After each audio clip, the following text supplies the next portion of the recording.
also find it super hilarious that most of us are kind of monstrous as well, which Right. makes for a very interesting dynamic, to say the least. Listen, Right. I'm a human. I don't know what you're talking about. So, is everybody here? Okay, I know there's some people that are like floating toward good, but there's a lot of neutral. What is everybody's alignment? Flexible. I'd say neutral leading good. I'd say neutral leading chaotic. All right.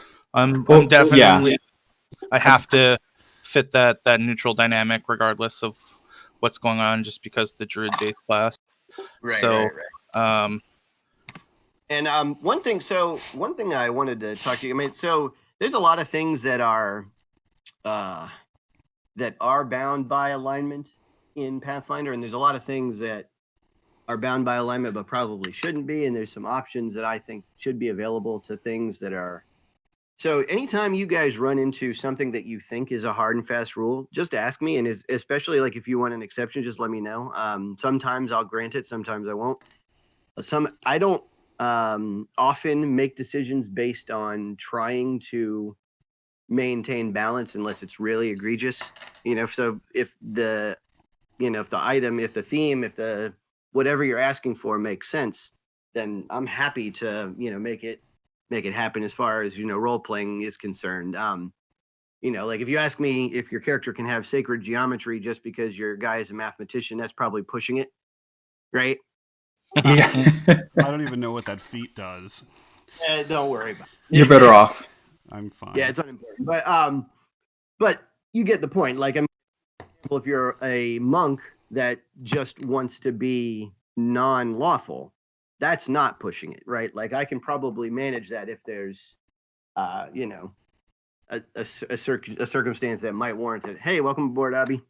Well, if nothing else, there's an archetype for non-lawful monk. Right.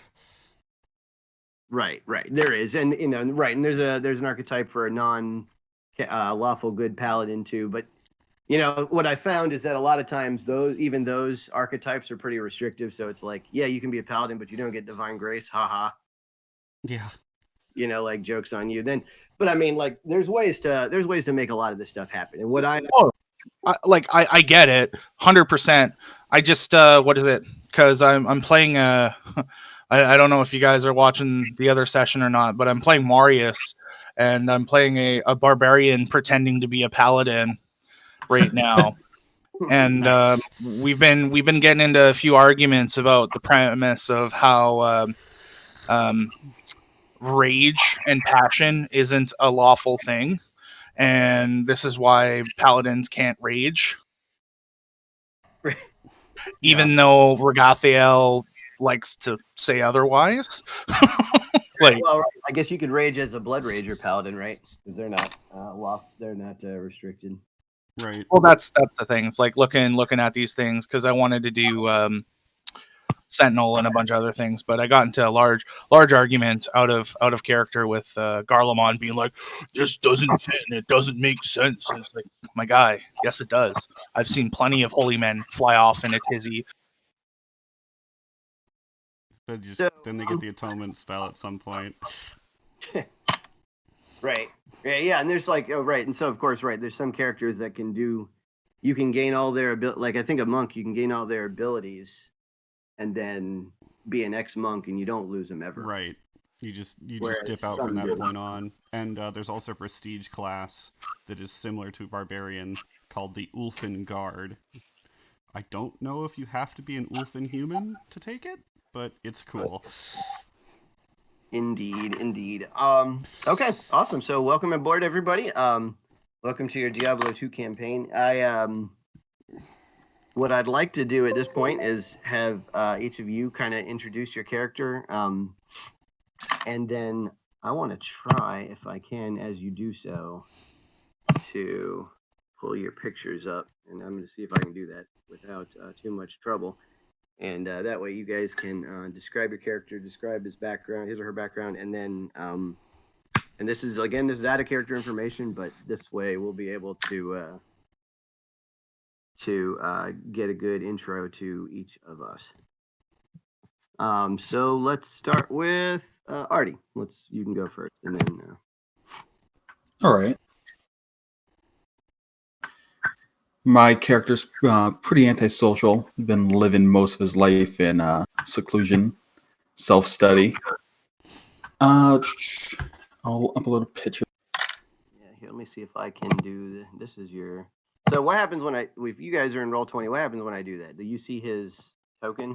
Is that what happens? If you hit show to players on it, it should. That's what I did. I don't know if it's working.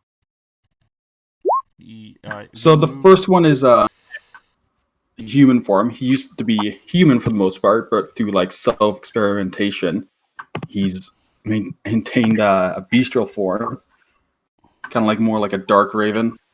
Yeah, we're not getting anything. You might have to put that in players' journals if it's what I think you're doing. Oh, it's I posted in the Discord general Diablo chat. Oh, I did see that. So let me do this here. Let me. Okay. Copy this. Move it. That didn't work.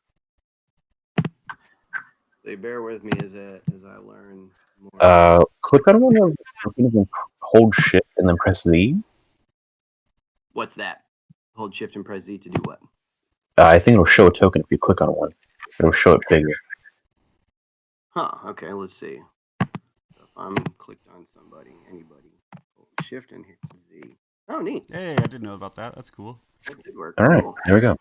So real quick, for the guy whose Discord we're using that wanted me to record this, can somebody just pop over to my stream and make sure that everybody is audible when they speak and not just me? Sure. What do you mean by over to your screen? He had me stream this so that he can watch this later. Oh, okay. If you click his icon, you get a direct link to his Twitch.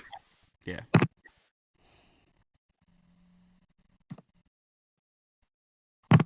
I don't know if let's see. All right, and up until now, he's been making a living selling his alchemical potions.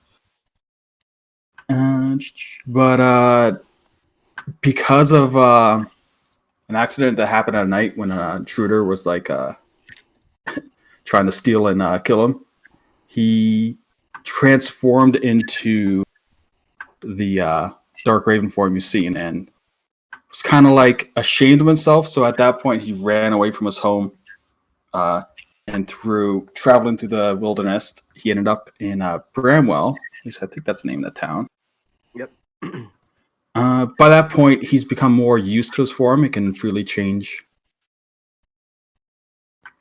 Right now, he's traveling with Wariv as a hired guard. Okay. He is I would call him like a capitalistic, kind of like out for himself type of character, but he's never really had a welcoming, close family. So what I'm doing here is I'm taking notes myself, just so I'll have some background to process. I learned through kinesthetic learning, so best way for me to truly learn a character's background and motivations are by not only hearing it from them, talking to them about it, but also writing it down. So this is mostly for my benefit. Awesome. So welcome aboard. Let's see what happened here. Ugh.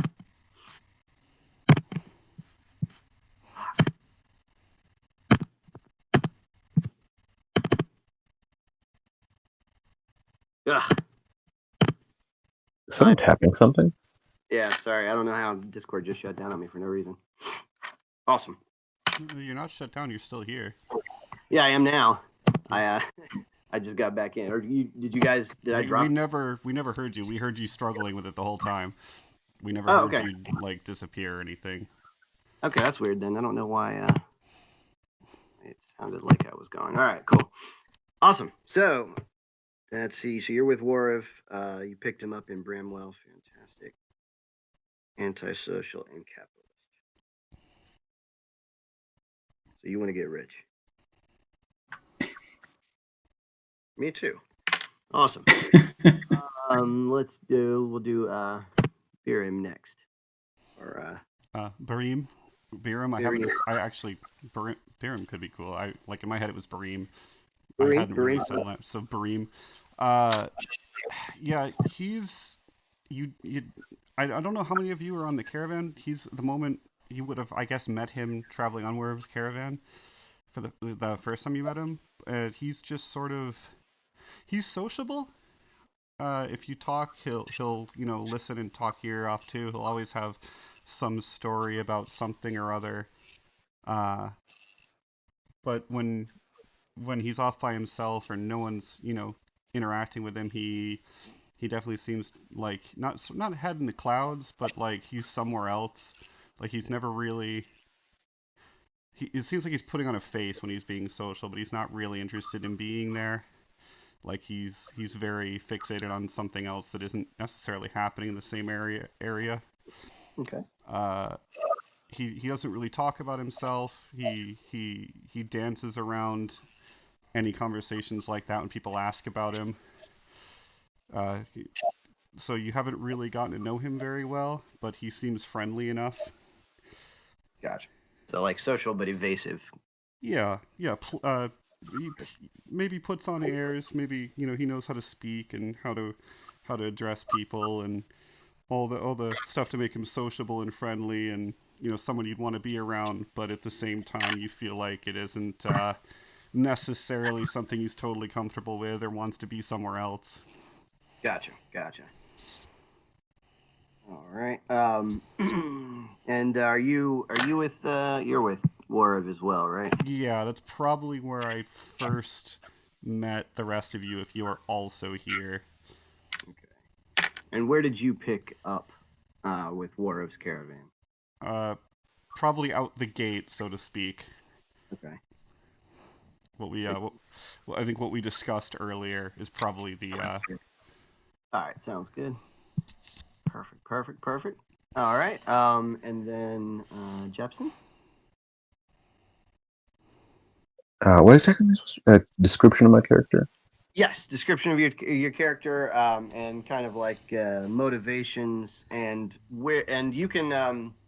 I think you may be unique in that you may not have been with Warv's caravan from the beginning, but you can. But you can choose any reason that you'd like to have begun adventuring or heading in the direction of Eastgate, Tristram, that area.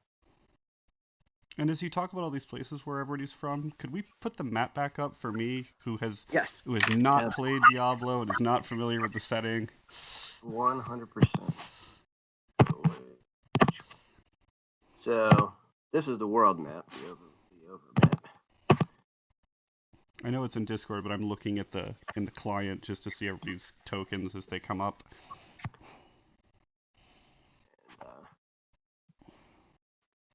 Oh right. I didn't even show you guys. So this is. Yo. Hang on 1 second. Appreciate you. I'm gonna grab a Pepsi then. So that's a picture of the room.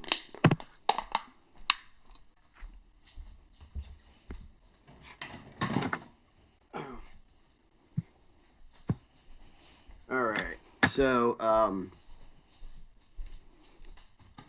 Jepson, where's your character from? What's he or she like, and what do they do, and where are you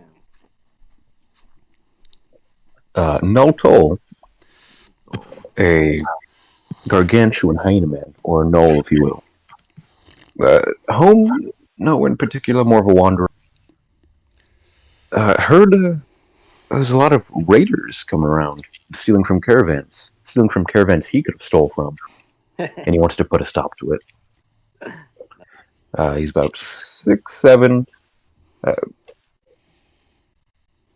real kind of split personality. Not exactly split, but like a coin. Okay. Bipolar.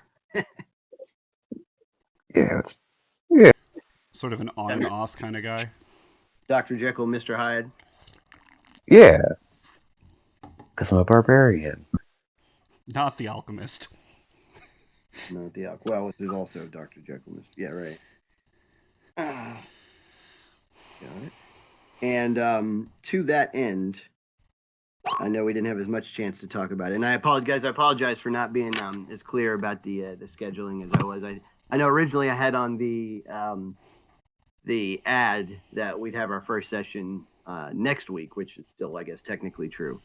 But this week was it was my intent to try to get this intro going on so we could set the stage and I can get all the backgrounds for each of the characters set up and answer any questions that you guys might have. But okay, great. So now, where is your character now? Are you one of the raiders? Are you gonna start raiding caravans, or are you going to Just walking down Caravan Pass, right in the open. Okay, got it. So, and do you have a crew with you? Nope. Your own. All right. So you're doing the raiding yourself. Okay. It's gonna be. I have a feeling I might come across a crew of 3 other people. You may indeed. Well, this Warriors Caravan is actually very big, so you'll actually encounter many people. I assume 3 will be more different than the others. Absolutely. Okay, great. And you and I, what we'll do is we'll work on over the week how to introduce you as well. And all right. And last but not least, Marius. Yo. All right. So we've got Sumar Himin. He is a druid hailing down all the way from Sosglen and the way past the dry steppes. Traveling for quite some time. He's on a bit of an adventure, kind of given the errand to go and follow up on some rumors they heard about a year back about this town up near Westmarch by the name of Tristram. Supposedly, there's some keen interest from the council to know whether or not that these are signs of an incursion from hell due to the wild shapes of animals changing and everything else around the countryside, even up as far as Solscan and the dry steeps have been changing. So I'm a sylph, so I'm very, very spry for a 75-year-old man. Just out of the age of into adulthood / slightly learned. So pretty keen on this adventure myself. I love the pursuit of knowledge, and I'll make it your problem. I am very, very, very keen, very nosy, and very paranoid. And due to that, I end up changing my skin color quite often with cantrips, so I may or may not be looking like an average human or a leaf kind of elvish person, opposed to the soft blues and grays that sylph tend to inhabit, as well as their changing color patterns at times. Nice. But the key role of my mission is to see whether or not the druids have to go to war and march towards Rothgar and help the barbarians defend or not, because this may or may not be the end times. Got it. And so were you part of so is your druidic order like hierarchical and you were issued this quest, this instruction? Yeah. So basically the basic understanding of the druid order for at least Diablo is it's hierarchical. So the idea is that in theory, the druids are a fractured clan of barbarians who decide to hug trees and smoke reefer and get in touch with nature. Well, Bolkalthos and the rest of the barbarians are all getting swole. We're getting high. We respect each other's opinions. shit happened during the Mage War where some druid did something like cast a spell, and the druids or the barbarians are like, okay, I understand it's the Mage War, but you gotta fucking stop. So we're kind of not on speaking terms right now, but we still will fulfill our oath.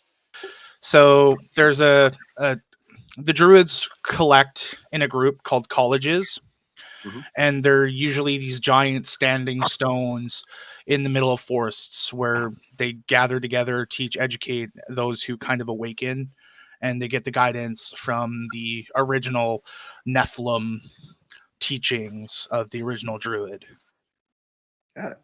And basically the idea is, I was trained up enough and I fit the key for going on such an adventure. So they're just like, cool, you've been here for 75 years. You need to fucking go all the way across to the other side of the world because we're tired of you asking why. So nice. And yeah, so basically good stuff. Yeah, straight up. Awesome. And as I mentioned before, I took I have a cart with 2 donkeys. I rode my way down through the dry steeps to Karast, caught the boat to Luke Ghislaine, and caught up with Wariv right there and doing the whole route. Nice. Okay, so you're with Wariv. And I want to just say I'm sorry if I made it seem like there was no other way to get to this zone. Like this was just one of the first things that I came up with was Wariv's caravan. But you guys are by all means not required to be on this caravan or use that as a means to get to that area. Hey man, it's druids hate the city. Karast is very much not a city in comparison to like what was it, the why can't I think of the other places right now?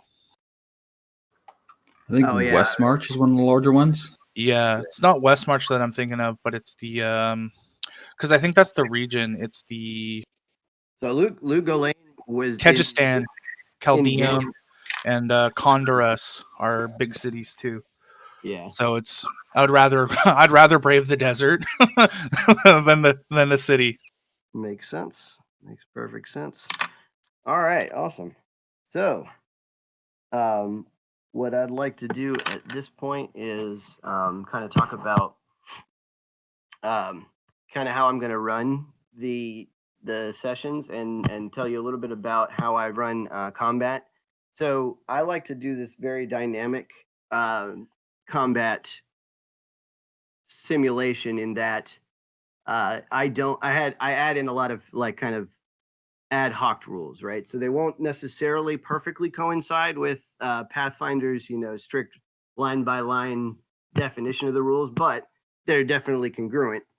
It'll be kind of like, kind of how I described it. If somebody hits you and hits you hard, well, that's in Pathfinder, it's very easy to be like, oh, all I have to do is take some numbers down off of a sheet, right? There's no true harm because I can always just heal it later. Well, in reality, those things have effects, and this, getting hit. It's like Muhammad Ali once said, everybody's got a plan until they get hit in the face, right? Yeah. Obviously, your plans may change, and I'll enforce that mechanically as your plans are forced to change as monsters do different things. And vice versa, like obviously when you hit a monster, it may have had a plan until you hit it really hard with an axe. And then it is no longer thinking the same things or able to do the same things. I have more dynamic movement concepts. So like there's ways where you can move diagonally and, it's not like you have to follow the very strictest sense of the 5x5 grid. Although we're going to use that for, generic combat purposes. If you want to split a grid, you can. You just have to tell me what you're trying to do exactly and describe it, and then we can try to make it happen and as close to the rules can accommodate. And where the rules can't accommodate, I'll step in and try to make something up that makes sense where the rules will still fit and work out. There are some rules that I've changed a little bit here and there to make more sense. Like we talked about the action economy. So like obviously one of the things that they don't define very well is the kind of the difference in the timing between, what is a free action, what is a swift action, what is an immediate action, what is a move action. So because free action is one of those things that was just underdefined, I took the liberty of just defining it better. So now free actions can be done on any turn at any point in time within reason, right? Obviously, if you're going to just shout, talking is one of the things that they already expressly said could be done on any turn. But for example, raging, if raging is a free action and if, immediate actions take more time and more effort and more energy than free actions, well, I don't see any reason why you couldn't rage while a monster is about to hit you, right? So there's little things like that. I may be describing things in the game that to add a descriptive edge to it, that might modify the rules slightly. I'm going to do my best to stick to something that is, rigid enough that we can all hold on to it, but not like so rigid that we, can't diverge from it where the story would benefit from it. So I hope that's not a big problem for anybody. If it is, please just let me know, and we'll try to work around things as best we can. But I just wanted you to know that's kind of how I run my sessions.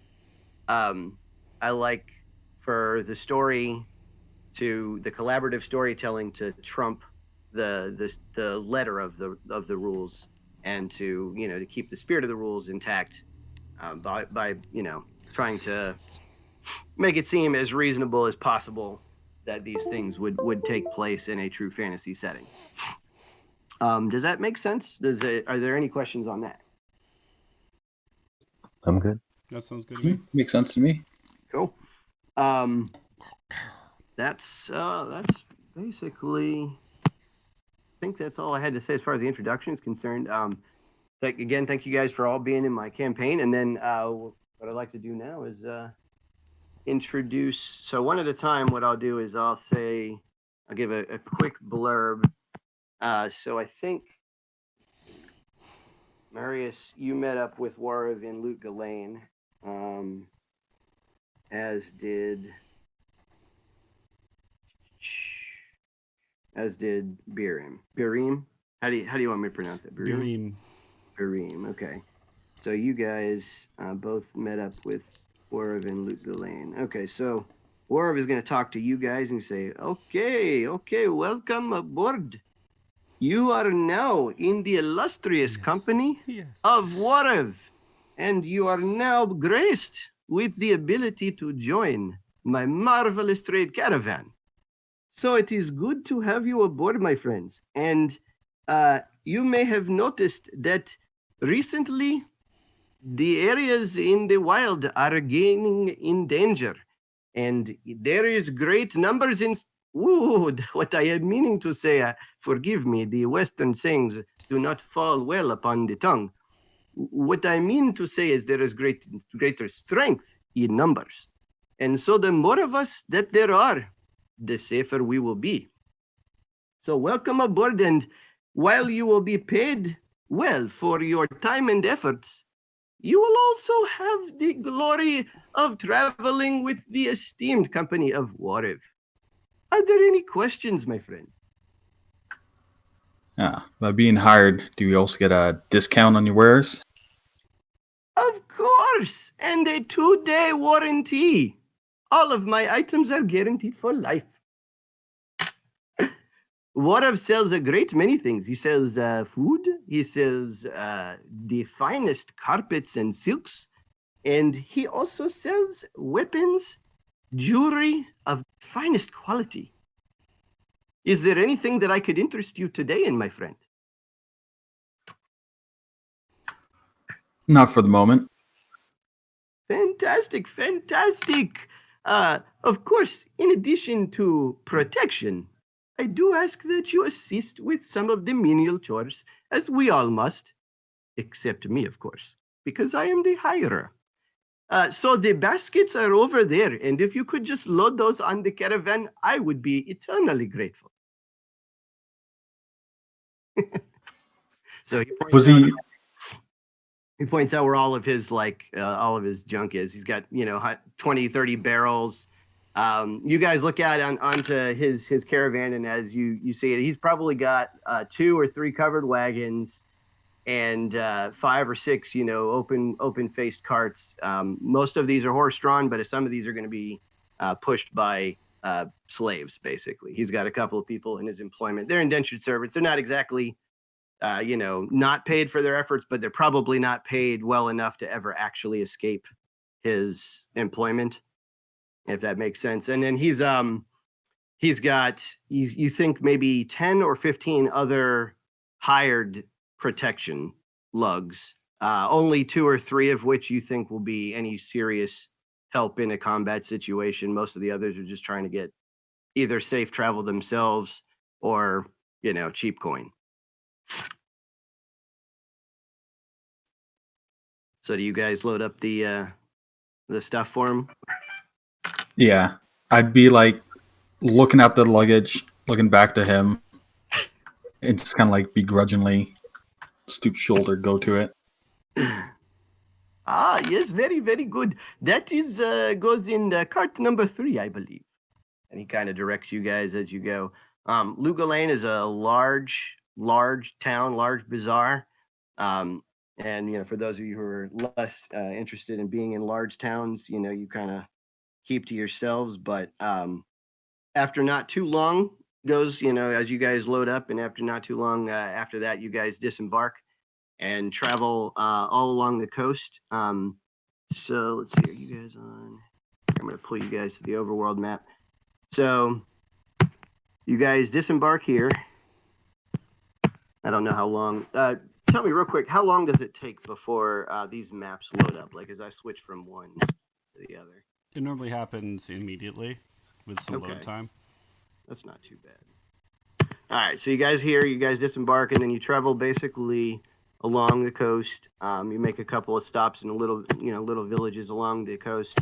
There's a larger city right here at this like peninsula, and you guys unload and spend basically a day there, day and night. It's kind of like a reprieve from your journey, and then you continue along the coast and travel all the way around here to Kingsport, which is an enormous city, enormous metropolis.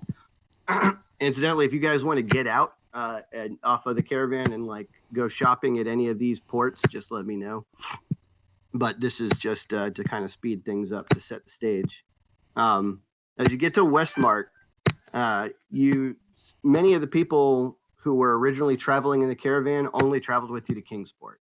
So when you get to Westmarch, he has to basically refill his protection squad, and so he hires a few more people, and that is where no, I apologize, Bramwell's where let's see, Artie picks up. You guys are hijacked here between Westmarch and Bramwell, but it's almost laughable. The people who basically jump you are starving and desperate, and there were only like 4 or 5 of them, and they were very, very quickly dispatched. The combat doesn't even make good sense to speak of. He just sends a couple of his soldiers out, and then 2 of them are slain instantly, and the other 2 run away off into the woods.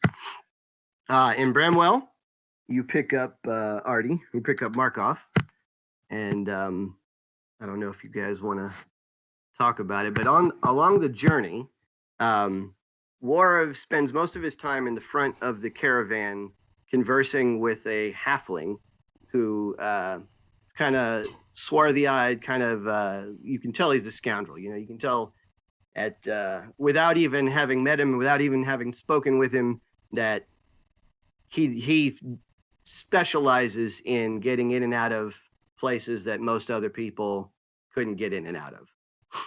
And as you arrive in Bramwell, he disappears for a time and then returns with Markov and a couple of other people. Who did you say this was? This is Warren? This is you don't know his name yet, but you find after inquiring, you find that his name is Geed. Okay. And he doesn't speak much, but when he does, he's pleasant enough. He fancies himself as a bit of a gambler, and occasionally he'll duck off into your ports of call and come back with, one or two extra rings or necklaces that he didn't have before. You assume he gambled for them, but not necessarily the case. And as he returns with Markov and a couple others, that's where you meet most of the rest of your party. And Warov introduces you. Ah, yes, very good, very good. I am glad to have you aboard as well. These are my esteemed accompanying friends. This is Sumar, and this is Pirim. My friends, this is Markov. I'll do a slight bow while being introduced and introduce myself. Say hello, lovely to meet you, that kind of thing. All the pleasantries.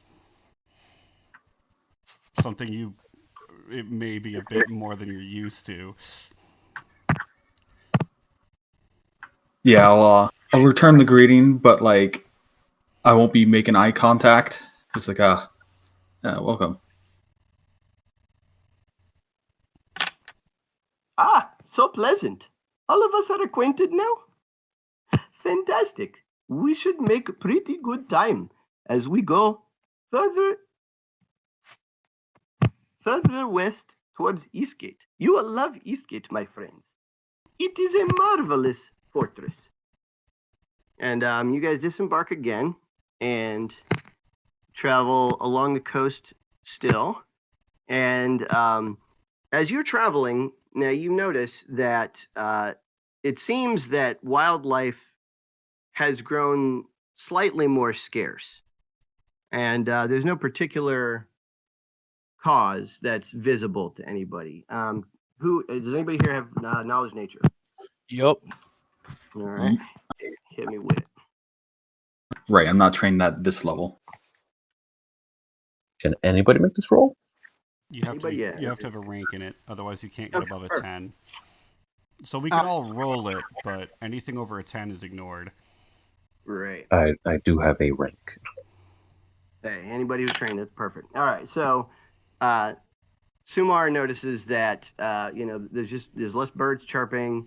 There's less little rodents scurrying around, and there's nothing in particular to warrant this. The weather seems fine, but the only thing you could speculate is maybe there's a new predator in the area. Maybe there's like a cheetah or something like that on the plains that's just been moved into the zone. You can't particularly understand why there wouldn't be such less life near the coastal plains. So you guys continue traveling, and as you travel through these farmlands by this river, you see a bunch of farmers just kind of milling about in the area, and I'd like for everybody to make perception checks. All right, since we're officially starting, I do want to say I could not figure out how to get buttons to show up for this character sheet. So I have a macro for attacks, but I was going to have to make a macro for every skill. So I don't know if you want me to just type If you just click on the skill, it'll roll it. Yeah. Oh, you really? hop into your Mm-hmm. I didn't know you could do. I'm gonna have to learn how to do macros now for. Yeah, I've never used this sheet before. They have another sheet in the client for Pathfinder that has actual buttons you can drag to a hotbar you can put across the bottom. Oh, really? Yeah, I've never used this sheet. And it's not that good. Awesome. I don't know if your heart's set on this sheet, but if you did switch it, I could do a lot more with it. And it's a lot more intuitive. Not at all. I actually don't know any other sheet but this one, and I honestly didn't even know which one this one would be. I just assumed that this was going to be the one. Yeah, this is the one provided by Roll20. The other one's the community sheet. I've heard. If we were to put it to a vote, I do prefer using this one. Okay. This one is the one that I'm most familiar with, but I'm not. Well, just for the purposes of showing you when we're done here, I'll just make a empty game, add you to it as a DM, and pull the sheet open. Okay. All right. Yeah. Well, I'll definitely do some But research. this works. Perfect. All right. So so let's see. Okay, why isn't this expanding? All right, my thing is messing up a little bit. Which one is Hastur? Oh, that's Pastor is Sumar. Sumar. Okay, great. I'm gonna have to put that in here because you have like 3 or 4 names. Oh yeah, I couldn't. I was trying to switch it directly for the chat in here, but it was, or not in here, but in the wow, Discord. But every time I changed it, it would change it on all forums, I guess. Okay, got it. And then real quick, Jepson, how long are you with us? How long can you hang out today? I'd say less than an hour, Okay. but comfortably. What I'll probably do with you is have kind of like a solo session at some point over the week, because you'll be introduced to the group probably somewhere around here, in as you're traversing this area back and forth. And Are you showing a map that we're not on right now? Are you? Maybe not. Here, let me see. Yeah, you have to No, drag the red we flag still see to the page you want us to be on. Yes. Okay, gotcha. That's what I gotta do. Okay, good. I'm gonna get better at this, I promise. That was instant, by the way, just so you know, since you asked earlier. Yeah. All right. Okay. Cool. So, all right. So yeah. So what? You'll probably meet up with the group somewhere around here after they have had an encounter. And so what I'll do is I'll give you an encounter of your own, before introducing you to them, and we'll figure out how to introduce you to them at that point. It's one hell of a perception check, Sumar. So yeah. All right. So everybody Just gotta be on top of it, man. Yeah, everybody else seems to think that this is relatively normal to see, farmers out and about. But Sumar, you notice that there is something odd about these farmers, and you can't quite put your finger on it, but you would say almost that their movements are too random. They're not urgent. They don't seem to be cohesive, and they don't seem to be like a farmer would walk across his fields with purpose. They would be doing something. They would be focused on something. These don't seem focused enough. But they are, several hundred yards away, so you're not sure.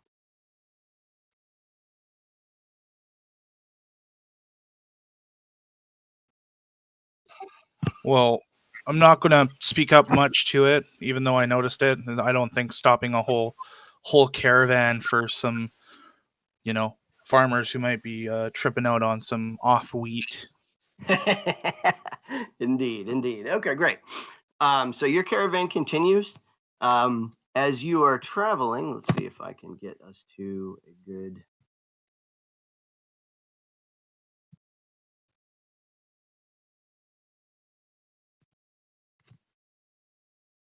Here, this is a better map here. Oh, you know what? I just realized I don't even have the.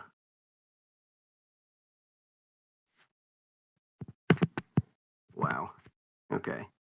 Do you guys see the smaller map now? Yeah. Okay, great. Yep. This is what I'm gonna do. Why can't I pick up this thing? That doesn't make any sense.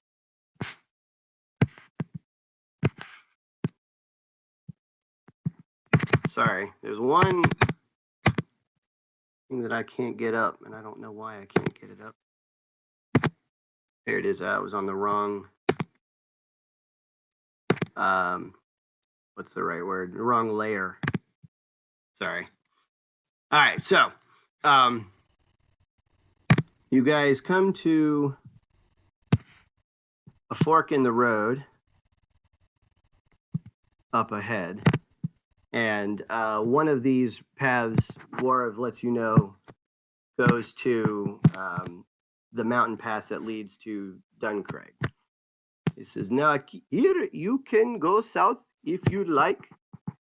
Duncraig is over the mountain, but my path lies west.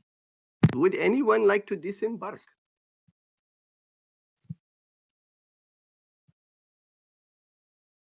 He's going west? Yeah, he's going to keep going. Or sorry, east. Apologize. I am going east. So he's going to keep traveling east, but he wants to know if anybody wants to leave at this point. And a couple of the soldiers do kind of like, you know, disembark and head south. Does anybody else wish to disembark the caravan? Not particularly. Nope. Okay. And real Nope, quick, I do so. I tried to set this up with Fog of War. Can you see all of the map, or just some of the map, or most of it? I can see a see. fork in the road and a little bit either way. Okay, good. That is perfect. That is exactly. Like, I can see... Oh, that's not a draw. Do what? Say again. I said, oops, that's not a draw. So I can What's not a see draw? from, like... I can see, like, that. Okay, perfect. That is exactly what I was hoping. Okay, fantastic. All right, so as you guys round this bend, I can make this happen. All right. So these are little horses.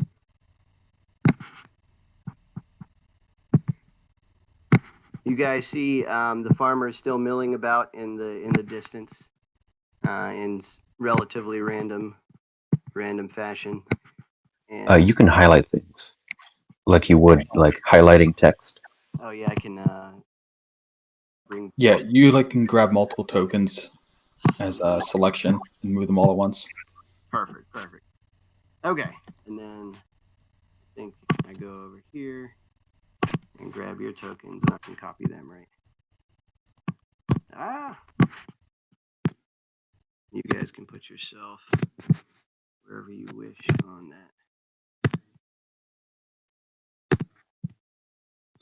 that page. Voila. Did that work? Can Yes. you give permission to move tokens? Oh yeah, you have permission to move your own tokens. I thought that you- No. Nope, you have to set that yourself. How do I do that? I believe you right-click on the token, and you give it control to whatever players you want. Right click. And you should, from there, be able to link it to a character sheet as well, and display health bars if you want.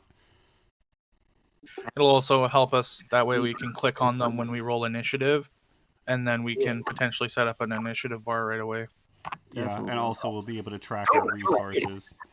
Here it is. Okay, got it. Okay. This one's Sumar, I believe. Beautiful. This one. Wait, did that work? Why did it give everybody? That's kind of odd.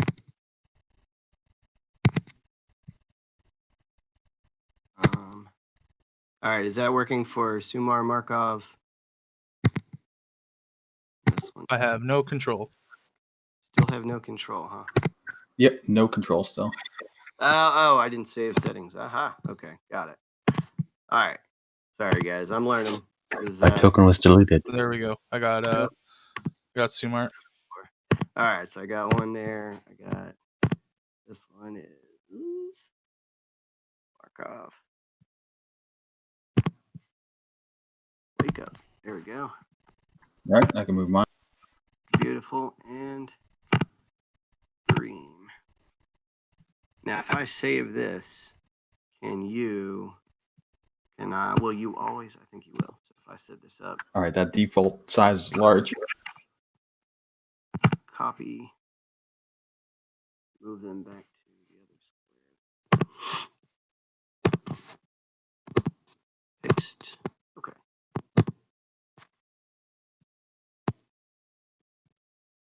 Beautiful. All right, yeah, set yourselves up where you would be in relationship to the caravan. And I'm going to Be hanging out with my cart. all right. Now I'm going to see if the next time I cannot control Bareem. still can't control Green. Again. Dream. Save. That work? Yes. Aha! Awesome. Yeah, again. And I think we're missing somebody. Oh wait, but Jepson's not with you yet. And you Okay. may want to go into my sheet and link my HP to my HP. Okay. Into my token. You should be able to do that also, right? No, or can I only do that? it's only saved between maps if the GM does it. Yeah, and that way, like right now, I can put a number in the bubble, but it's not. It doesn't know it's tied to that number on the sheet. That I you know did what I mean? try to do in the other thing, so for some reason it didn't work. I'm going to try something else after this encounter. Let's see if I can. And then if you could also just, well, I guess it doesn't matter right now. We'll do one.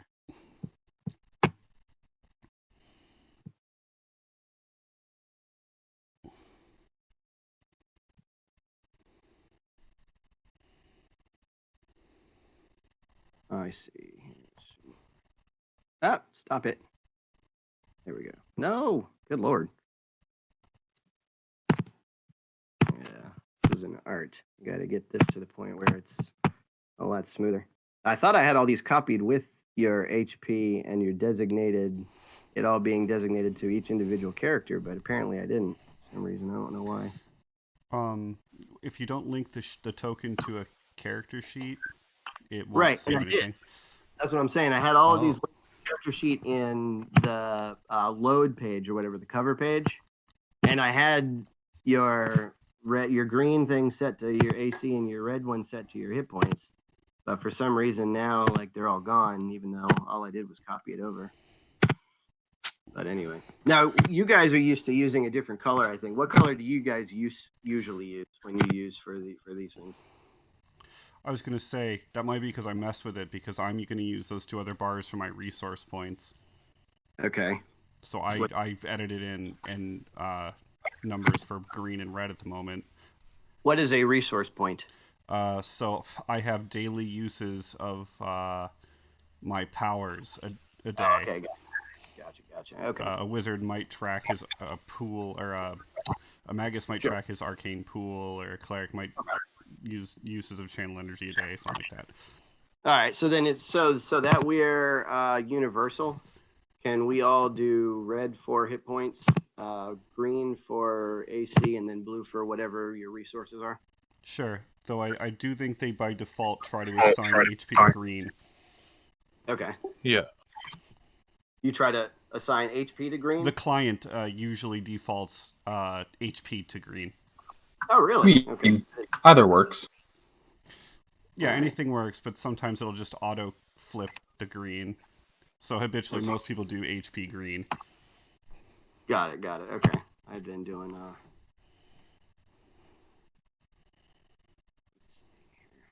bloop, bloop, bloop, bloop. All right, I promise this will be smoother next time. All right. So let's see. You got that. Beautiful. All right, cool. The horses have hit points too, but I'm not gonna worry about that for now. Let me ask you this. Can you guys see the horses' hit points or no? No. I cannot. I can see my red bar, not my green bar, and no other health bars. Yeah, I noticed that too. Why? I'm used to being able to see the green bar over the character sheet as well. Why can't you see the green bar? I don't know. I don't think it gives a bar for the AC number. It also changed my hit points to an incorrect number. When the red bar came up, my hit points went to 11, and that is not my maximum hit points. They should both be 8. 8. Okay, hold on. Let me see what you've got here. Huh. That's odd. And that is why session zeros are good. All right, what is going on here? Why is that 8? Maybe I have the wrong thing. No, it says hit points. Hold on.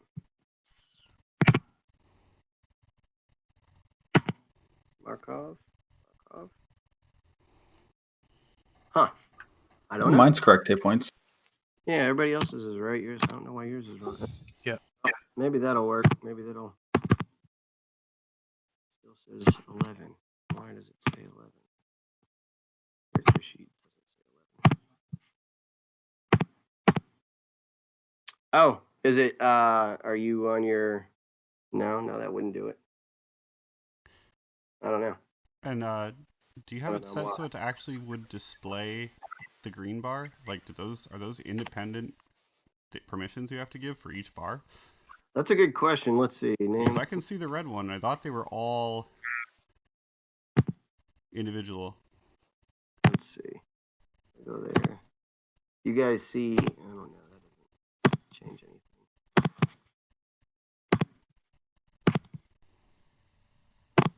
Yeah, I don't see any permission for it.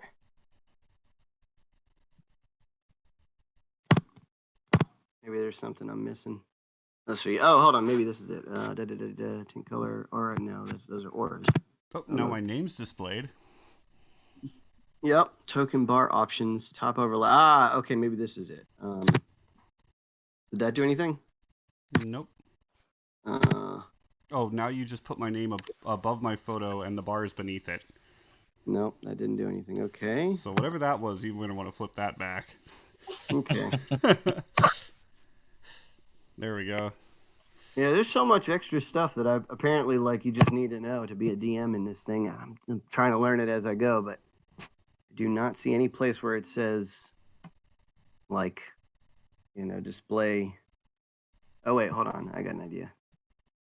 I'm going Aha! to try refreshing. Aha! Here we go. This is it. This one. See. There you go. Now, does that work? No. For Bareem. No, I can't see my health bar yet. In the world. It says there's like a okay, hold on. Visible to. Well, wait. Visible Can you guys see your health bars? So I can see mine. What color is that? Red. Okay, we're using Red. red. So I can't see my secondary resource bar, which is not going to be tied to anything. I got one up. Okay. All right. I figured it out. All right. So here it is. Okay, here's how I fixed it. I put in under the green section, I put in a max number. And now the bar is visible. Huh. So it's something it used Well, to I be do- if you had anything in either field it would display. Now you apparently have to have a max and not just a current. Huh. So I'm good to go now. I just need to remember that 8 is the color, or red is the color that we're using for health. Okay. And I have a Huh.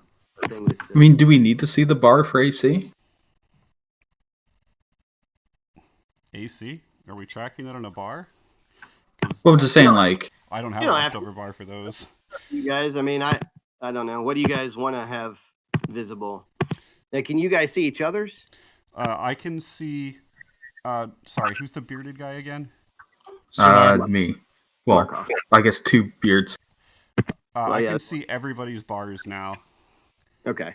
You can see bars, but you can't see. Yeah, I guess AC doesn't need a bar either. Now that I think about it, but The guy at the top, I can actually see 17 out of 17 green, 0 out of 0 blank, and no numbers in the red bar.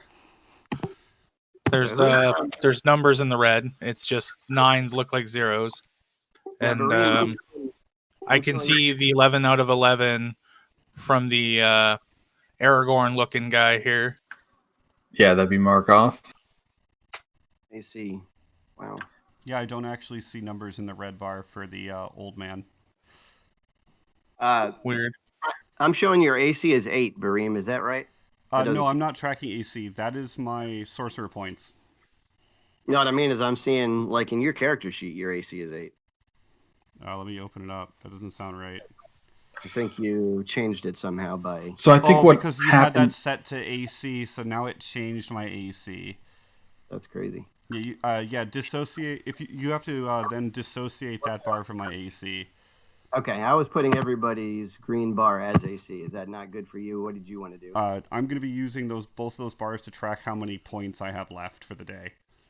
Okay, so you're not going to use. Okay, I was going to. No, I can put my AC in my name like Jeffson did. That's actually a pretty good idea, but I need to use both of those bars for resources or I'm going to lose them. I see. Okay, so how about we just track hit points, and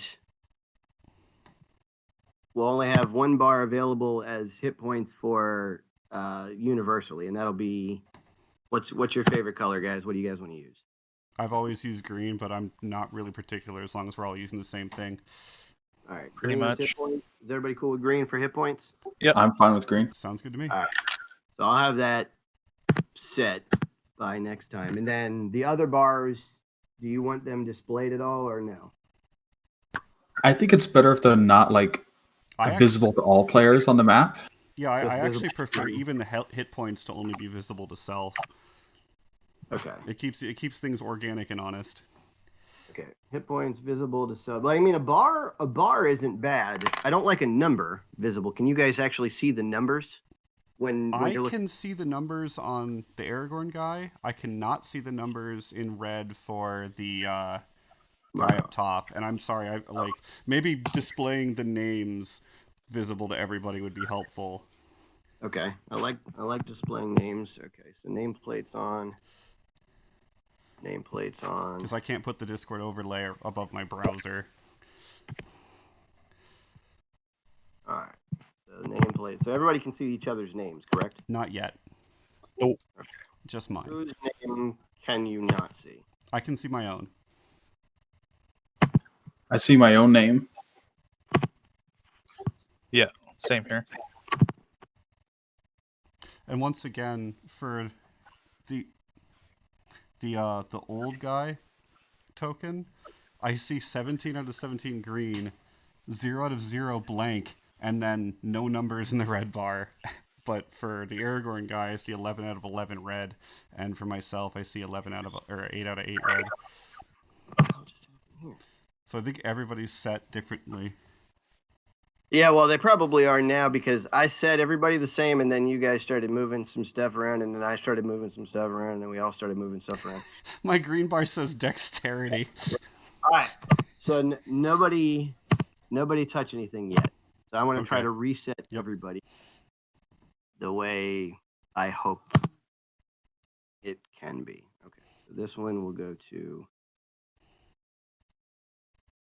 hit points. Come on. Here we go. And it will be visible to permission C, visible to editors. And you count as an editor of yourself, don't you? I believe. All right. So then this one will be none. Why doesn't that work very easily? Whatever you just did, I can now see the old guy's green bar with no numbers and a 0 out of 0 blank bar. Perfect. Okay, so let's do that.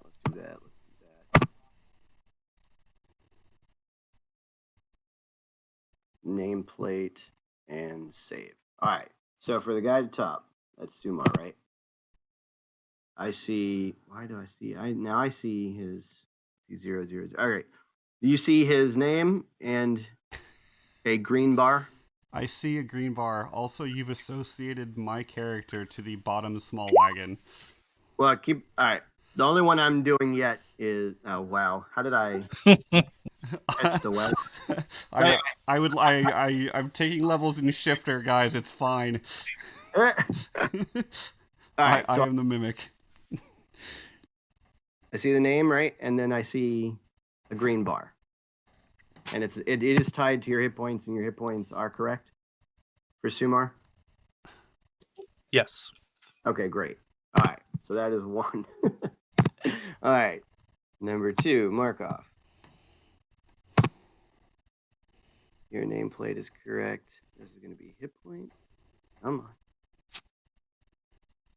on. Wow, why is this so fucking complicated?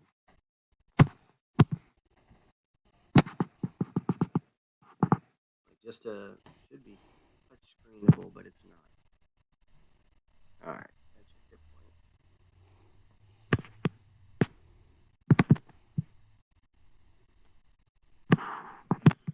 That's none.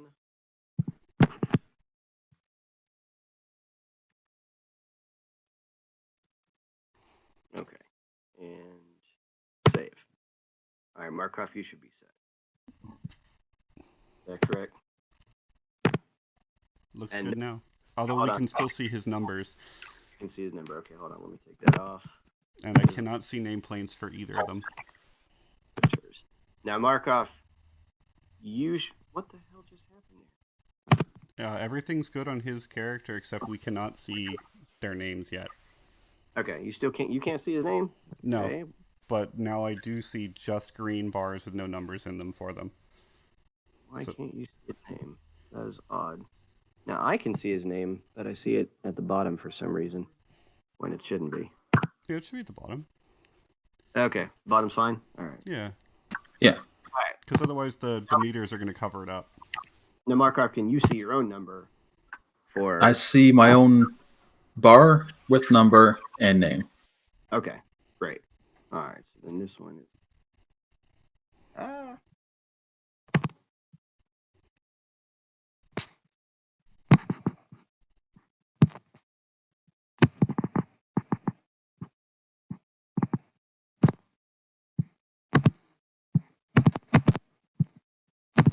This is so much easier live. Like you said, this is what session 0 is for. Yes, sir. Yes, sir. Editors only. Here, none. Delete. Save. All right. I think everybody's set. Okay, if you guys cannot see my numbers, we're good to go. Beautiful. I'm seeing HP bars. One thing I am going to do, give me 1 second. So I think it is reasonable that you would know percentage-wise kind of how damaged somebody is, but probably not numerically. That sounds fine to me. I figured Okay, we would just import hotkeys from D2, so we can just spam help, help, help me. Can you guys see numbers in any of those bars on my sheet? No. I see But no I did see a red bar just pop up. I should have a red, blue, and a green. I only see a red bar. I see all three. That's good. I don't think that... really? You can see Yeah, the red bar. Yeah. Yeah. Okay, they shouldn't be able to see the red bar. But that's okay. That's not going to hurt us for right now. I'll fix it.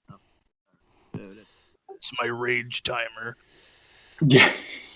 That's the Armageddon clock built into my sternum. You guys still see his red bar? Yep. That's odd. What if I do... What the hell? Also, did you want us to be able to see the names of the other tokens? That's fine. I would like to, just because I'm learning who you are still. Yeah, because currently we cannot. For some reason, I just... Oh, wait, you can't? You can't see the No. name? I can see my own name, but not the others. Okay. And now I have to figure out where my AC got broken. It was probably because the way the buttons are or the hotbars were. I had to go Usually in and fix when mine you... too. If you have any AC items, if you unclick the check bar and click it back on, it usually recalculate and refresh. I couldn't even figure out how to put in items. I was just using the miscellaneous for my armor. Oh, the check mark will bring another bar down, and then you can just type in, like, the name of what you put in is irrelevant, but AC is just for, like, armor. And then you change the armor type. Check is the armor check penalty. Dex is what the Dex mod is. And SPL is the arcane spell failure that the armor would give. Oh, gear. Okay. Yeah, it's the additional tab AC items. Oh, additional tab AC items. Yep. And you can even do things like I have the dodge feat, and so I could put in DOD is dodge, DEF is deflection, NAT is natural, so like natural armor. And hey, I really like what Jepson did, and this is something that Hugo does. Can y'all also put your AC and your touch AC in your your name? That'll help me when I get your descriptions out. Sorry, in our what? In your name. So like when you Display name. put in your display name. So you see how Jepson has her. Okay. Now, okay, so I've entered things in the AC items field. Do I just confirm it? I think so. Like, how do I don't think make there sure is a it's button to confirm. Just click away, and then it should be there. Yeah. okay? EQ in the checker means it's like on. If the check mark's there, Equipped. it should be on. Yeah. Equipped, yeah. Yep, your AC looks good to me now. Yeah, that recalculated it as soon as I did that. Beautiful. Beautiful. So if I save it now, my AC is correct. Okay, I will update the name. The only thing is that like my AC numbers will change whether will be using self buffs or not. So to change it in the name repeatedly. Oh yeah, I see what you're saying. Well, having a base idea is Yeah, that's fine. We can just. I'll just all the add non-temporary stuff. it's +2 or something like that, and remind me if I start me like, yeah, you get hit all the time.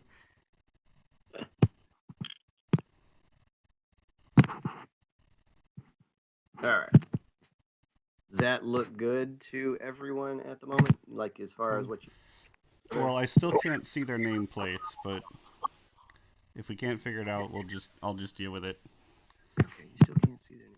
All right. Because I still don't know which token goes to which player goes to which character. Can anybody see anybody's nameplate? Just my own. I can only see my own name. Only my own. How about that? That did it. Yes. I can see Samar. Aha! All right. Good grief. I don't understand why there are so many different places to give permissions to see different things. All right. Beautiful. Bloop. There we go. Now I can see Markov. Ha ha ha! Cool. All right. So bring his hit points. And I'm still also a wagon. Lagging how? No, a wagon. Oh, you're wagging. I got you. I am still this wagon. Check. All right. Cool. Sweet. All right. Up in the distance, you guys. Here, let me see if I can do this. There it is. You guys, as you start to see down the road, you see one of those farmers marching toward you, and it seems to be, kind of stumbling at first until. Oh, you dare approaching me? Not. No, right. There we go. Ooh. Everybody make a perception check. You already had us do that. I rolled it a minute ago. Oh, okay. Did I thought that was for? I thought that was for like a different one. Like we rode by that one. Oh. That was for, just people marching around in the fields. Oh, okay. Okay. Let me finish editing my name and I'll roll that for you then. Awesome.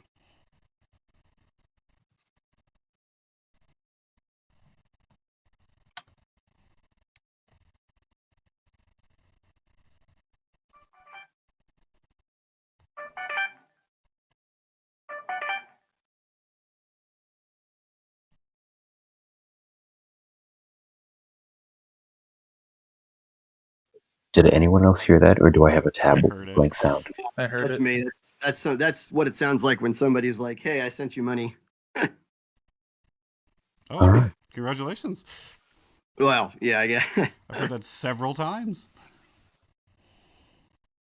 It doesn't always mean that. It just that's what my text sound means. That's a will lot worse than a 15. It will sometimes. All right, so Sumar again with this outrageously great ability to be aware of his surroundings. This guy, seems to be kind of shambling in a relatively uncohesive fashion, just like the farmers in the field. But as this guy shambles towards the group, you hear some kind of grunting noise, something like.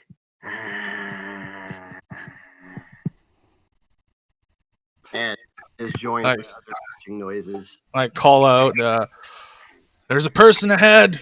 He's walking towards the caravan. Would it be what knowledge check if I've seen these before? Religion. Yep. All right. Yep. The one other knowledge I don't have. Remember, you can still get up to a 10 if you're not trained in it.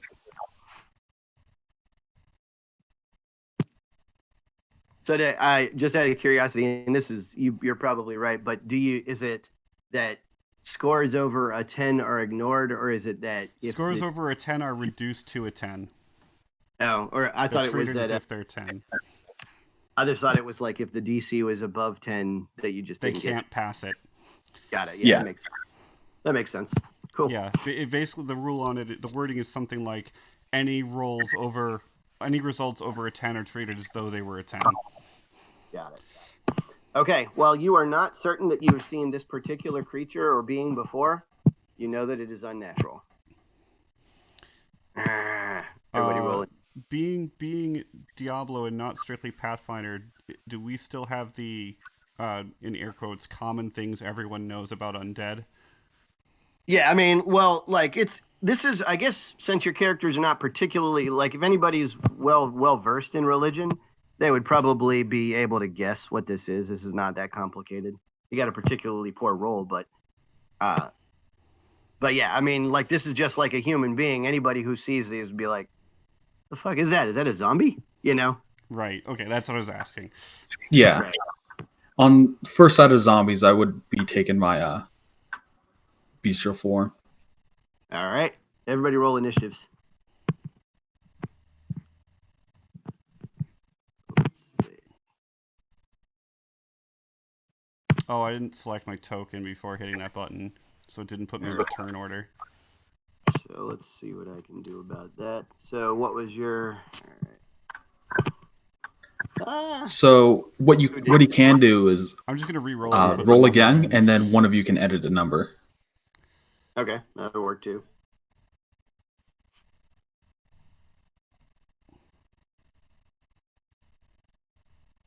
You get a 20? It's a 19.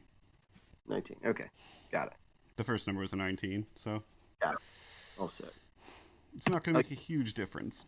You can edit your own number? That's pretty cool. Yes. Nice. I never knew that. Awesome. All right, so it is. Oh, I can do this descending order, right? Is that how I do it? No. How do I do it? Descending. Pop. There we go. Mark off.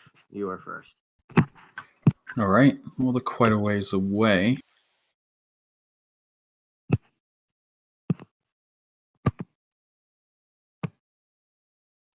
Right, like it. Well, you're not 189. Is that all? Negative 89. Oh, Sorry, I couldn't help it. so question about these trees. Yes. These are, this is trees and underbrush. It's difficult terrain. You can move through it, but it will hinder a charge, for example. Would I be able to like throw a ranged weapon through it without Yes. issue? It will be covered, but yes, you can throw a ranged weapon through there. Or shoot one. Throw. I mean, if that's the case, I think I'll just double move All right. this direction. Okay. All right, and while obviously, you may not know exactly what these are, they're certainly unnatural. They don't appear to be friendly. All right, Birim. Yeah. I'm just looking at one thing really quick. Warif is like, what on earth is going on? Geed hops down. Just sit tight, old man. Yep, stay in the cart.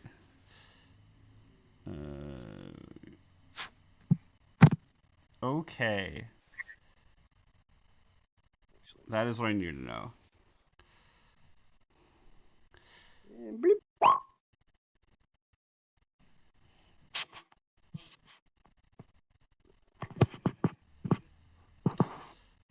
Not work. No. Needs to be redone. Okay, so I'll hop down as well.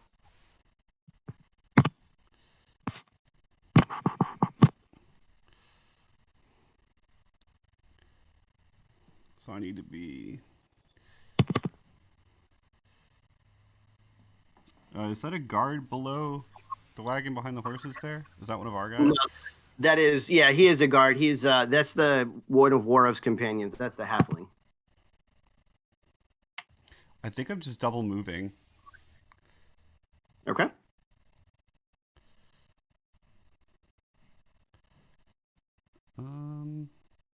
Yeah, I'm double moving. I'll figure out where to. You can go to the next person. You got it. So you guys race to the front to face the unnatural evils. Sumar. Sumar is also going to move 40 because that's what I can do, and I'm going to chill. Very good, brave adventurers. Protect us from harm. All right. Is that a different creature in the back? This one is back here, yes. That appears to be much less fleshy, much more skeletal in nature.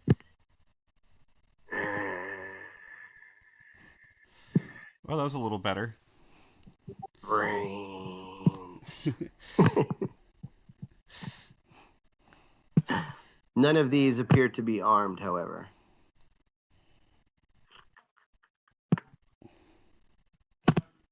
And Markov, it is now your turn again.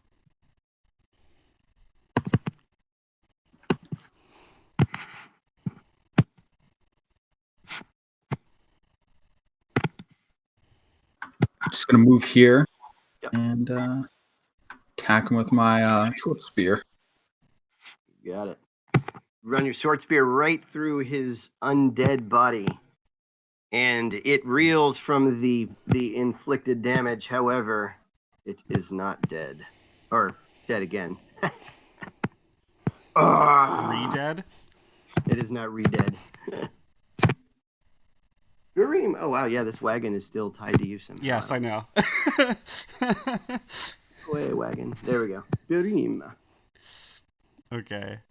What is my distance at this point? Oh, it's so tempting. Oh, that's so tempting. Just to rush right past them all. I would definitely provoke. They're undead. What's their plus to hit? Well, Gracie's well, never mind. well, I'm not going to metagame here, but I know what a zombie is. I don't know how to fight it. Yeah, let's screw this. My body is going to be encased. You'll hear some crackling in the air behind you, Markov, and my body will be encased with some light lightning, and I am going to basically erupt from this point in the ground, and to you it's going to appear as if I just dashed straight to this thing in a second, and what that is mechanically is me casting a spell and using my burst of speed ability. I'm casting Shock Shield on myself. I'm going to run right to there,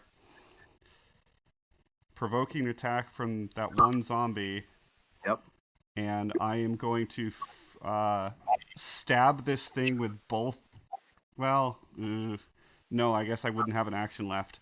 But I'm going to go here, and that's my hold. And I'm going to... I don't remember if I can fight defensively when casting a spell. No. But so this is one of the things where I think I would diverge from the rules. I don't think that it is ever not okay for a PC to take a defensive posture. So I will always allow the fighting defensively maneuver, as it were, even if you are not actually fighting. So you may go into a fighting defensively. You'll have Okay. attack plus to defense. Get to, I think, a +2 dodge bonus. Yeah. All right, so you guys see this good. light burst of a burst of light and electricity crackle all around him, and then all of a sudden, it's like he's warped right past you and shoots right at this this zombie. However, the zombie to the side kind of takes a swipe at you, and as you're running past, kind of clotheslines you, like wham, and My AC goes up by 2. Is the only thing changed, so I'm at 15 now.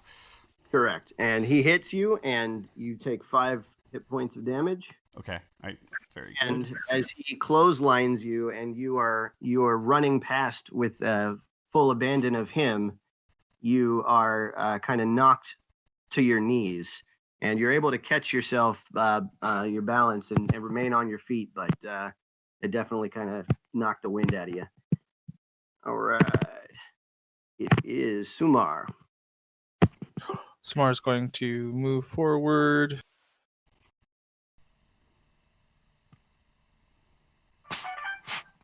Kill them if they can be killed.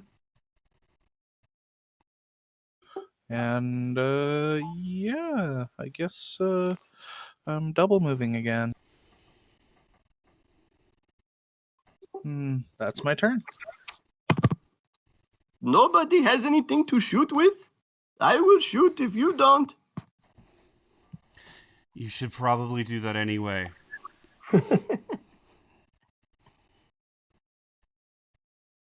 All right. Is that it for you, Sumar?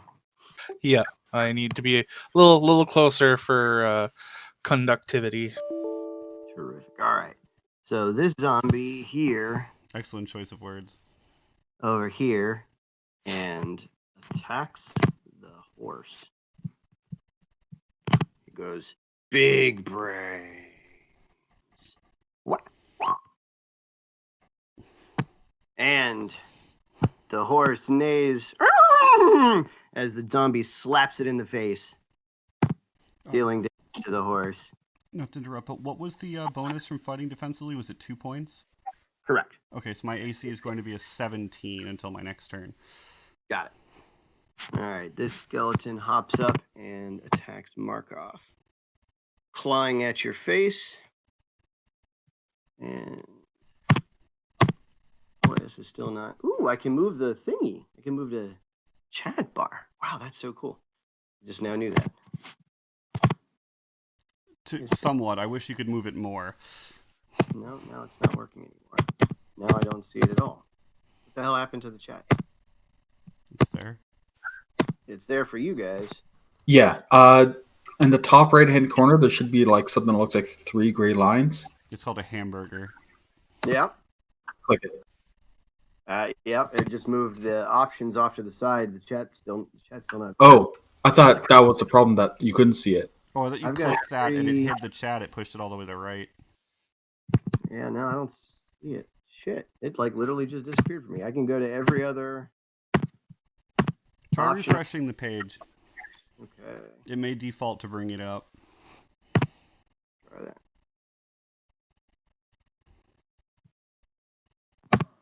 Boy, this is crazy. It sounds like he's just punching a steak. Yeah. All right. Let's see if I can get to it now. I literally still cannot.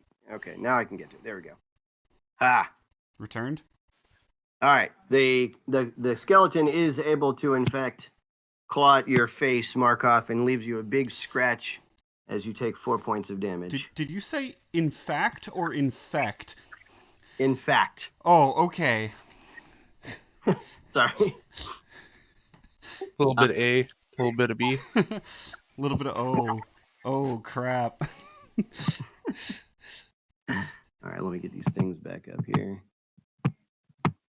All right. Sorry.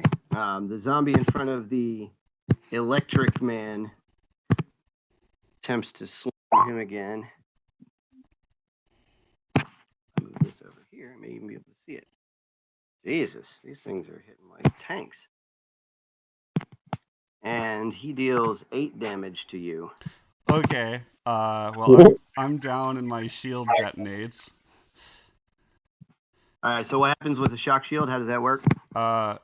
So normally it's 1d6 damage, but I spiced it up. So Okay. it's going to be 1d6 plus 1 plus 1d4. So I will roll that. Wow, nice.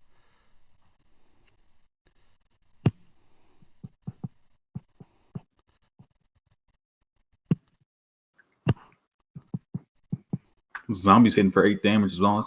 That's hurting.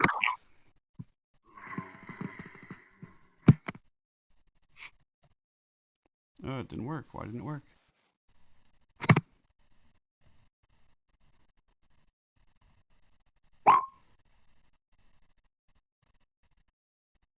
Okay, so 6 lightning damage to that guy. And anything else Nice. around me. So as it punches you in the chest, knocks the air out of you, and knocks you to the ground, you see this like lightning bolt ripple like a static electricity, and just like kind of crawls all over the zombie. The zombie's like, and like kind of like a guy stuck his tongue in an electrical outlet. It's like shakes a little bit and staggers backward. Oh, Is he alive? Did I just defibrillate him? Yeah, well, he's still alive. He's still moving, but he's not dead again. No, I mean, guess. did I bring him back? Is he alive? No. like clear? That'd be awesome. This zombie right here takes an attack of opportunity from you, Markov. As he okay. I was just about to rushes ask. at you, of course.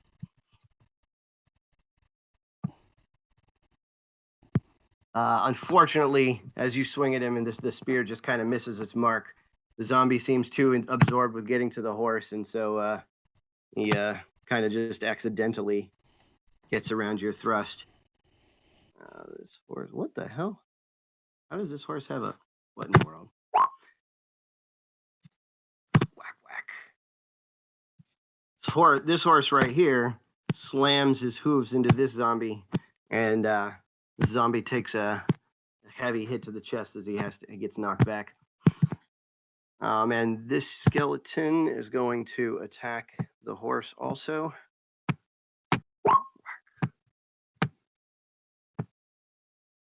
And is able to put a deep gash in the horse's throat. You can see this blood start pouring out. The horse is still alive, but barely. All right, it is.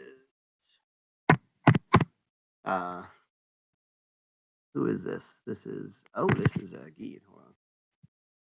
All right, Geed pulls out 2 daggers, and as he pulls them out, hurls them at the skeleton. Find him.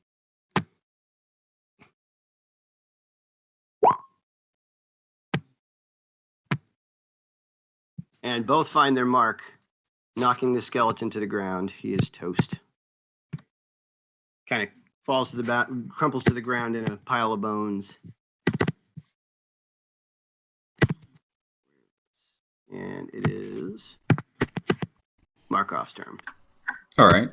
Since I'm flanking with the horse, I'm going to make a full attack with 2 talons. Nice. Whack, whack. Both the talons find their mark, dealing considerable damage to the zombie, and the zombie's flesh just kind of like peels off. He kind of slides diagonally off to the ground in 2 pieces. He is toast. Next, Birim. I'll roll stabilize. Yes, sir.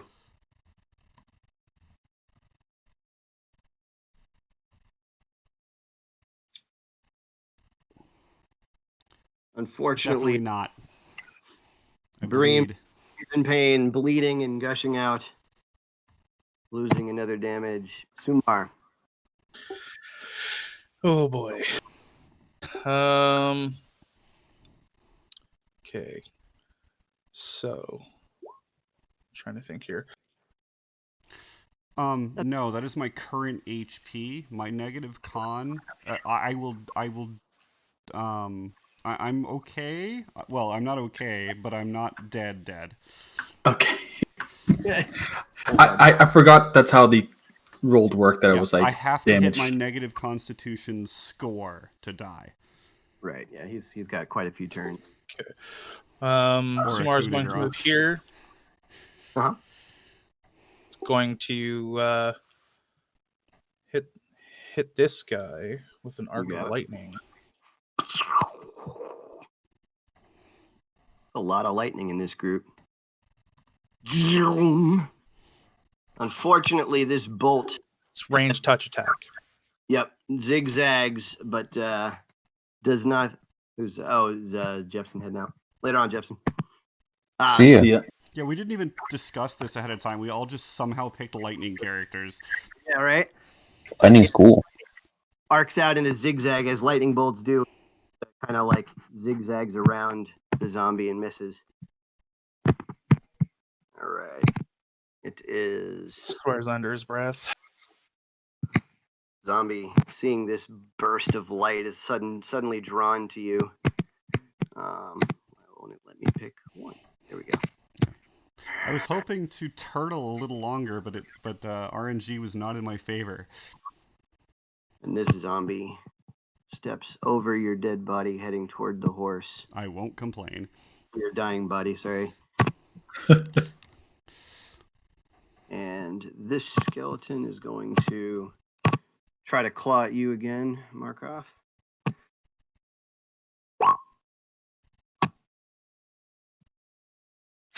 And misses with his first claw. The second claw gashes across your side, getting deep claw marks in there, and you take 6 points of damage.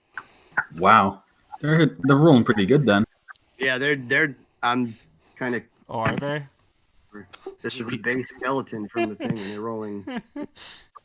We getting that TPK? God, I hope so. Wouldn't it be great? Then we could all play fire characters. Well, and the truth is, you probably are supposed to have like 5 extra guards here too, but An extra player. this is basically just it. But they're mostly going after the horses too. This is basically to see what you guys are have exactly what your combat ability is like. Right. Yeah.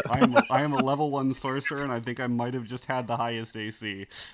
Level 1 is always like kind of rickety. Hey man, I It's got fun, 17 though. AC. I feel we're pretty good. Okay, so we Yeah. tied. All right. Yeah, I think we're all tied at 17, and they're hitting that consistently, which is kind of high rolling for like Zombies, the thing about first level zombies is skeleton. they have a great strength, and to hit, they just, if they move, they can't attack.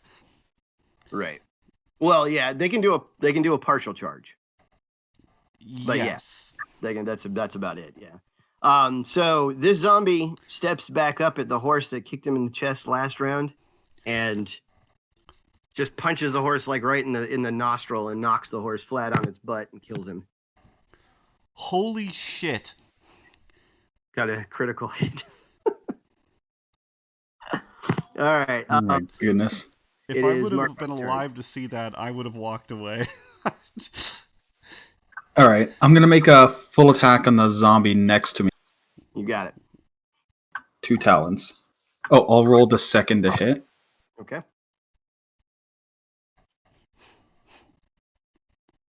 Confirms. All right. Well, so how do we do this? Because it's what is the? So the first one, it doesn't roll the second attack. Is that how it works? Or how did you? What? What are you Oh, okay. asking? Because it crit, what you're seeing there is that damage on the left is non-crit, damage on the right is crit. Only one of them crit. Right. The second one. So I don't see the second attack roll. So you had to roll it manually. Is that how? I just rolled it. The way I have the natural attack macro, I have to like manually roll the second to hit. Okay. I got you. Oh, I see. Oh, God, I wish we were on this other sheet. Got it. Okay. Well, both of those are very successful, and that zombie falls to the ground. All right. I'm gonna 5-foot step back a little bit. You got it. Kareem, chance to stabilize.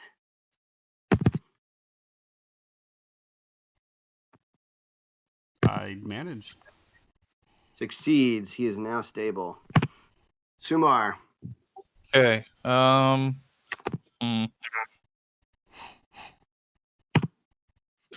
Going to 5 foot, and I'm going to shocking grasp the zombie in front of me. All right. Does this provoke? Unless you are casting. Doesn't matter. Roll it 2. Misses horribly. Well, he still gets a shot at you, unfortunately. Even doing a 5 foot in. You can load the spell 5 foot and then touch. For casting a spell, right? Yeah. casting Yeah. spell, and you loaded it in advance. Okay, gotcha. All right, so yeah, you loaded. Yeah, that's fine then. You're considered. It's been a very long time since I've played any form of spell casting, so just heads up. No worries. It's okay. I'm on the ground. Static electricity shoots through your hands, and you reach for the zombie, but the zombie just like dodges out of the way. All right, it is zombies. I'm gonna say it right now. This looks bad. Yeah, it's looking pretty rough. Markov got a bow. This skeleton provokes an attack of opportunity from you, Markov. All right.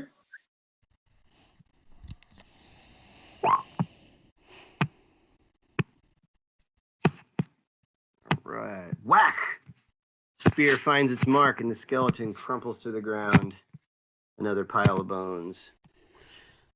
I probably should have some way to like show corpses so that you can. But all right. And this zombie lumbers toward the horse. More brains. This zombie here attempts to return fire against the lightning mage. Okay. What did I do? Well, nothing, unfortunately. Ouch. Ooh, hits you right in the head. Does it hit 6 damage. to me? Yes. I'm going to activate Wave Shield, and it's going to reduce 1 damage Very nice. Doesn't that give you yeah. Right. and fire resistance. Yep. So 5 damage. All right. All right. Still reeling from the attack. It actually knocks you back into the tree. And you are now in difficult terrain. It is Geed's turn. Geed pulls out 2 more daggers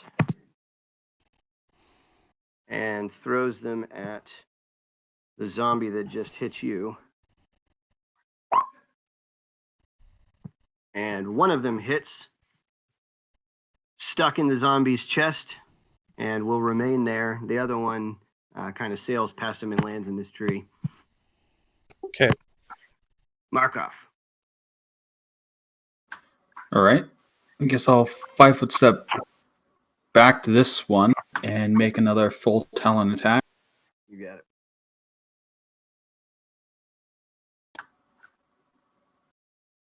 First one does not hit.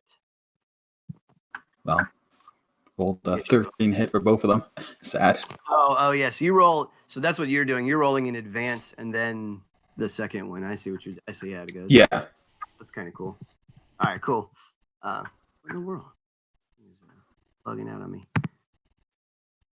Berim, you're still stabilized. I am stable. You're very stable now. Sumar. Okay. So, trying to see if it's worth the memes right here or not.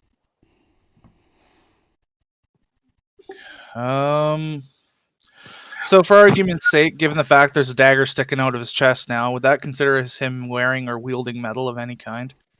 Yeah, I definitely consider that. Okay, so Like I'm going to take that 5-foot step forward. I'm going to spontaneous cast Shocking Grasp. You got it. Nice. So that's a 22 to hit. Zap. I'm not gonna lie. When he said that that dagger was sticking in him, I was thinking lightning rod.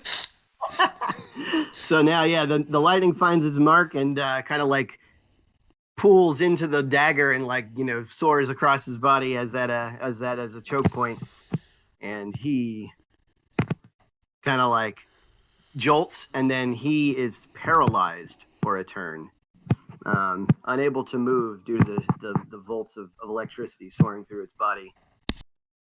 Exciting. Zombie's turn. So he's going to do nothing. The other zombie is going to ignore you, Markov, provoke an attack of opportunity as it moves towards the horse.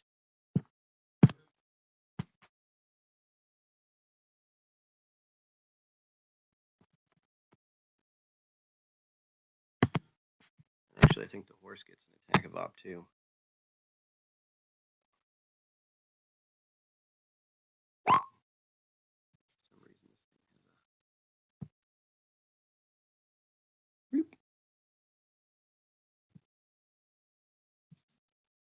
Unfortunately, does not catch.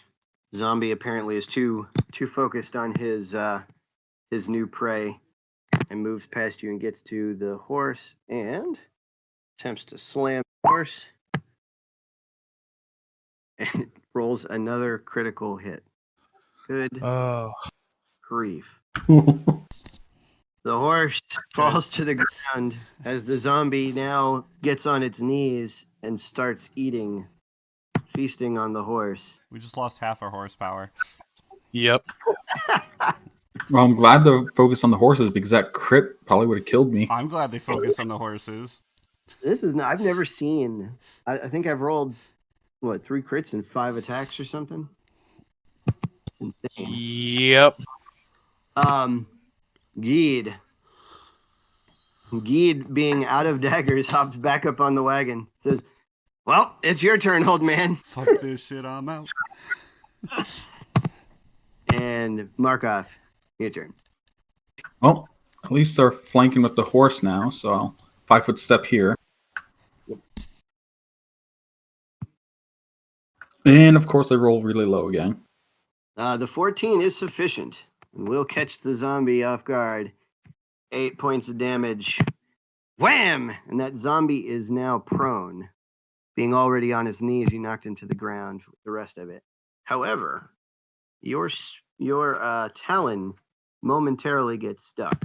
So you'll need to take a move action to get it out. Next turn. Bareem, nope. Sumar. I'm gonna take that out of the zombie's threat range. I'm assuming it's still paralyzed, right? Yes.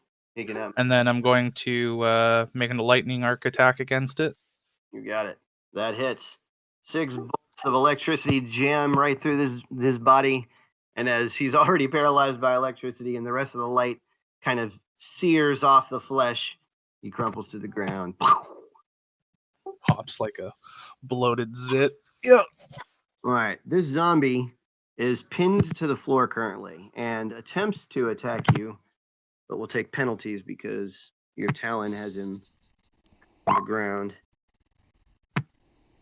And he misses, unable to reach you. And Geet is going to watch. Markov, your turn.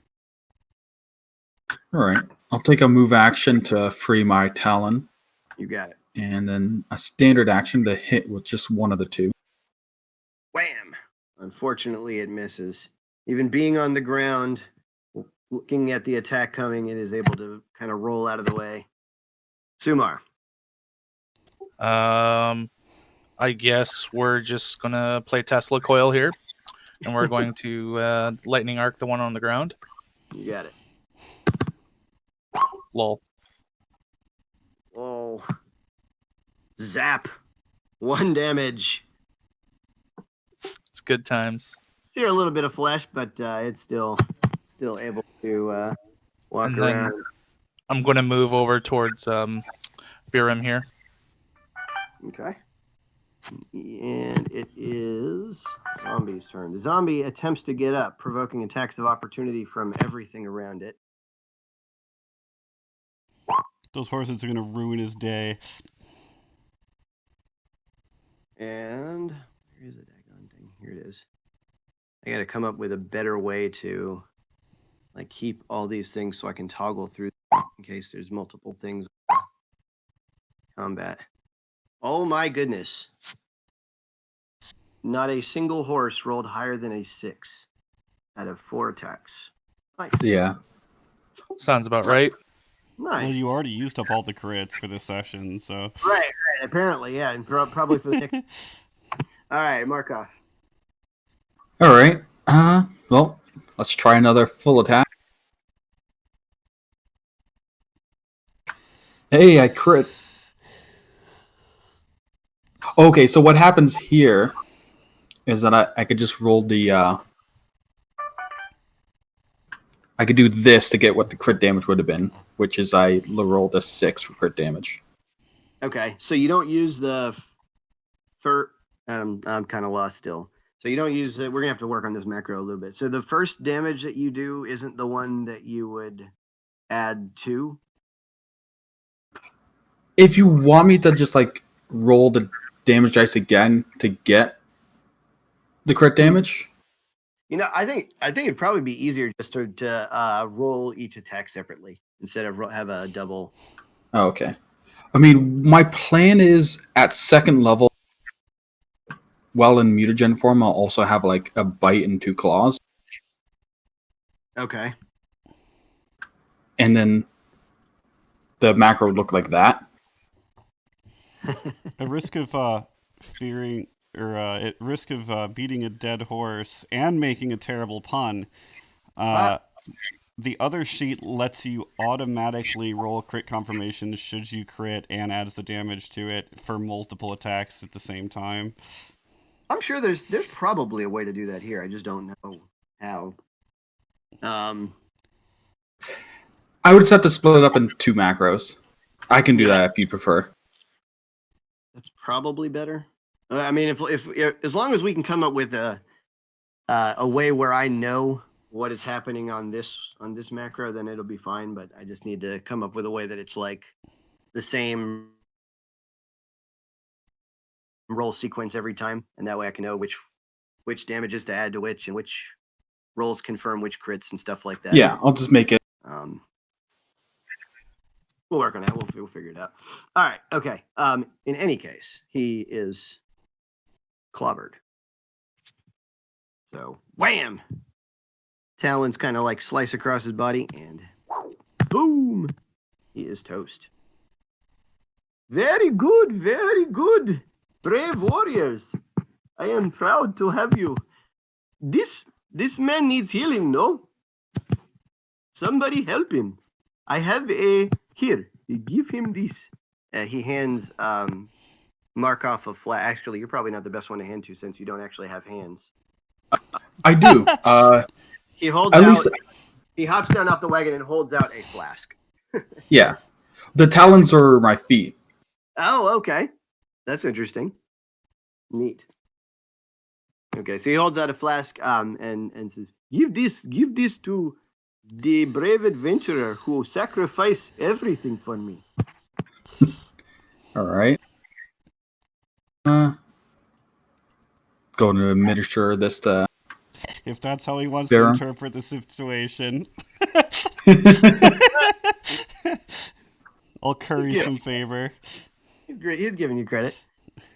All right. So as you pour that liquid down his mouth, and Biram, you can actually feel your body warm up, and you're healed of 1d8. You want me to roll it? It's Plus 1 hit. Yeah, you can if you like. Okay. Or I can, either way. As the potion revives. God, I was hoping it would do that. I'm still unconscious. Okay. This is all I have available right now, but I guess we put him on the wagon, and when we reach the road, I can provide long-term healing. Here. I'm going to spend 5 minutes to prepare my spell slot I haven't prepared yet. Sure. Which is, oh, wait. That doesn't work. I can't share extracts yet. But I do actually have just a potion of cure light wounds I'll give him. Perfect. But I will drink that one extract myself, though. So I'm very sad that I was effectively a speed bump, but level 1. Hey, that's how it goes. It's such a that's the thing about level 1. It's like such a heavy variance. You could either TPK immediately, or you roll the crits and the 2 of the mobs are down. And yeah, but however way it goes, I never want to skip it because level 1 is still a lot of fun. Like that's when like you're like after you get past level 3, only like stray crits are really going to be a problem. Indeed. All right. Oh, sorry, I was testing something out. I was going to say I had to burn all my spell slots to make it through that. All right. Well, I've got 4 left. Yeah, level. So that's how my macro will look from now on. It should be all encompassing now. Okay. Wait, so what? So this is so you roll, you get a crit. Roll the second time. The second time has 2 damages. No. Oh, I got it. The first, the more recent one. The first one I forgot to check something. I got you. Oh, okay. I see what you did. Okay, so you have a now. If you crit on this one, what happens? Do you know? It should be automatically. Okay, so it should work like the other attack. Okay, cool. Someone's gonna have to teach me some of these macros because they're probably good. Also, I found out that you can drag your skills and your saves and all that. Oh, if you pick it up like it's a drag and drop, you can the macro bar will actually appear at the bottom of your character sheet, and you can put stuff on the bar. So I have my attack, my saves, and my initiative, and 2 of my skills on the quick bar. Oh, you're talking about in the community sheet or whatever? Or No, on this one. This one you can drag. Yeah, you can grab any skill and drag it to the bottom of your character sheet, and it'll go on a macro bar if you have the macro bar turned on. Huh. Now, where is the macro bar? That is enabled through the gear icon at the top of the chat box. I think. No, it's the one to the left of the gear. Okay. Show macro quick bar checkbox. Got it. Cool. And that puts a bar at the bottom, and then from there you can grab your stuff and drag it to it. So if I were to, let's see, put... And anything you put there you can rename. Add roll to... Aha! It says add roll to macro bar. But now I don't see it. That's weird. Why don't I see it? What didn't you see what? So I put something on the add roll to macro quick bar, and I have the macro quick bar checked, but I don't see anything on any macro quick bar. So why is that? What did you add? It should be under our names at the bottom. Yeah, I mean, I see there's a little place where a bar came up. If you added a macro on that same tab, you need to check its own box where it says in bar. Okay, so yeah, I don't see anything. But these aren't. I guess this isn't a macro. This was just something I was dragging from like I'm dragging an attack. Can I not do that one? Yeah, you can. Okay, see, it says roll to macro quick bar, and then I just don't see anything in that bar at all. It's like just a gray section. That's strange. That is strange. What if I... Yeah, I also tried to make a macro bar, but it's... I clicked and dragged it to the bottom, like you said, and it didn't do anything. Okay. Well, maybe somebody knows how to do this. Let's see. I was doing it during my stream, so you can... I'll try to find it in the VOD, and I'll give you a timestamp. Oh, it worked that time. Instead of bringing it to the bottom of the character sheet, you bring it to the bottom of the Roll20 screen. Does that work for me? Really? I had to do it the other way. It wouldn't let me take it to the screen. Okay, let me see if I can do that. So if I go here... Sounds like bad coding. Bring all the way... Oh! Okay, so what... Now it's... No. Okay, so this is very weird to describe, but I had to drag it off the character sheet. Okay. And then it would like show, and then I have to drag it onto the bottom of the Roll20 character sheet.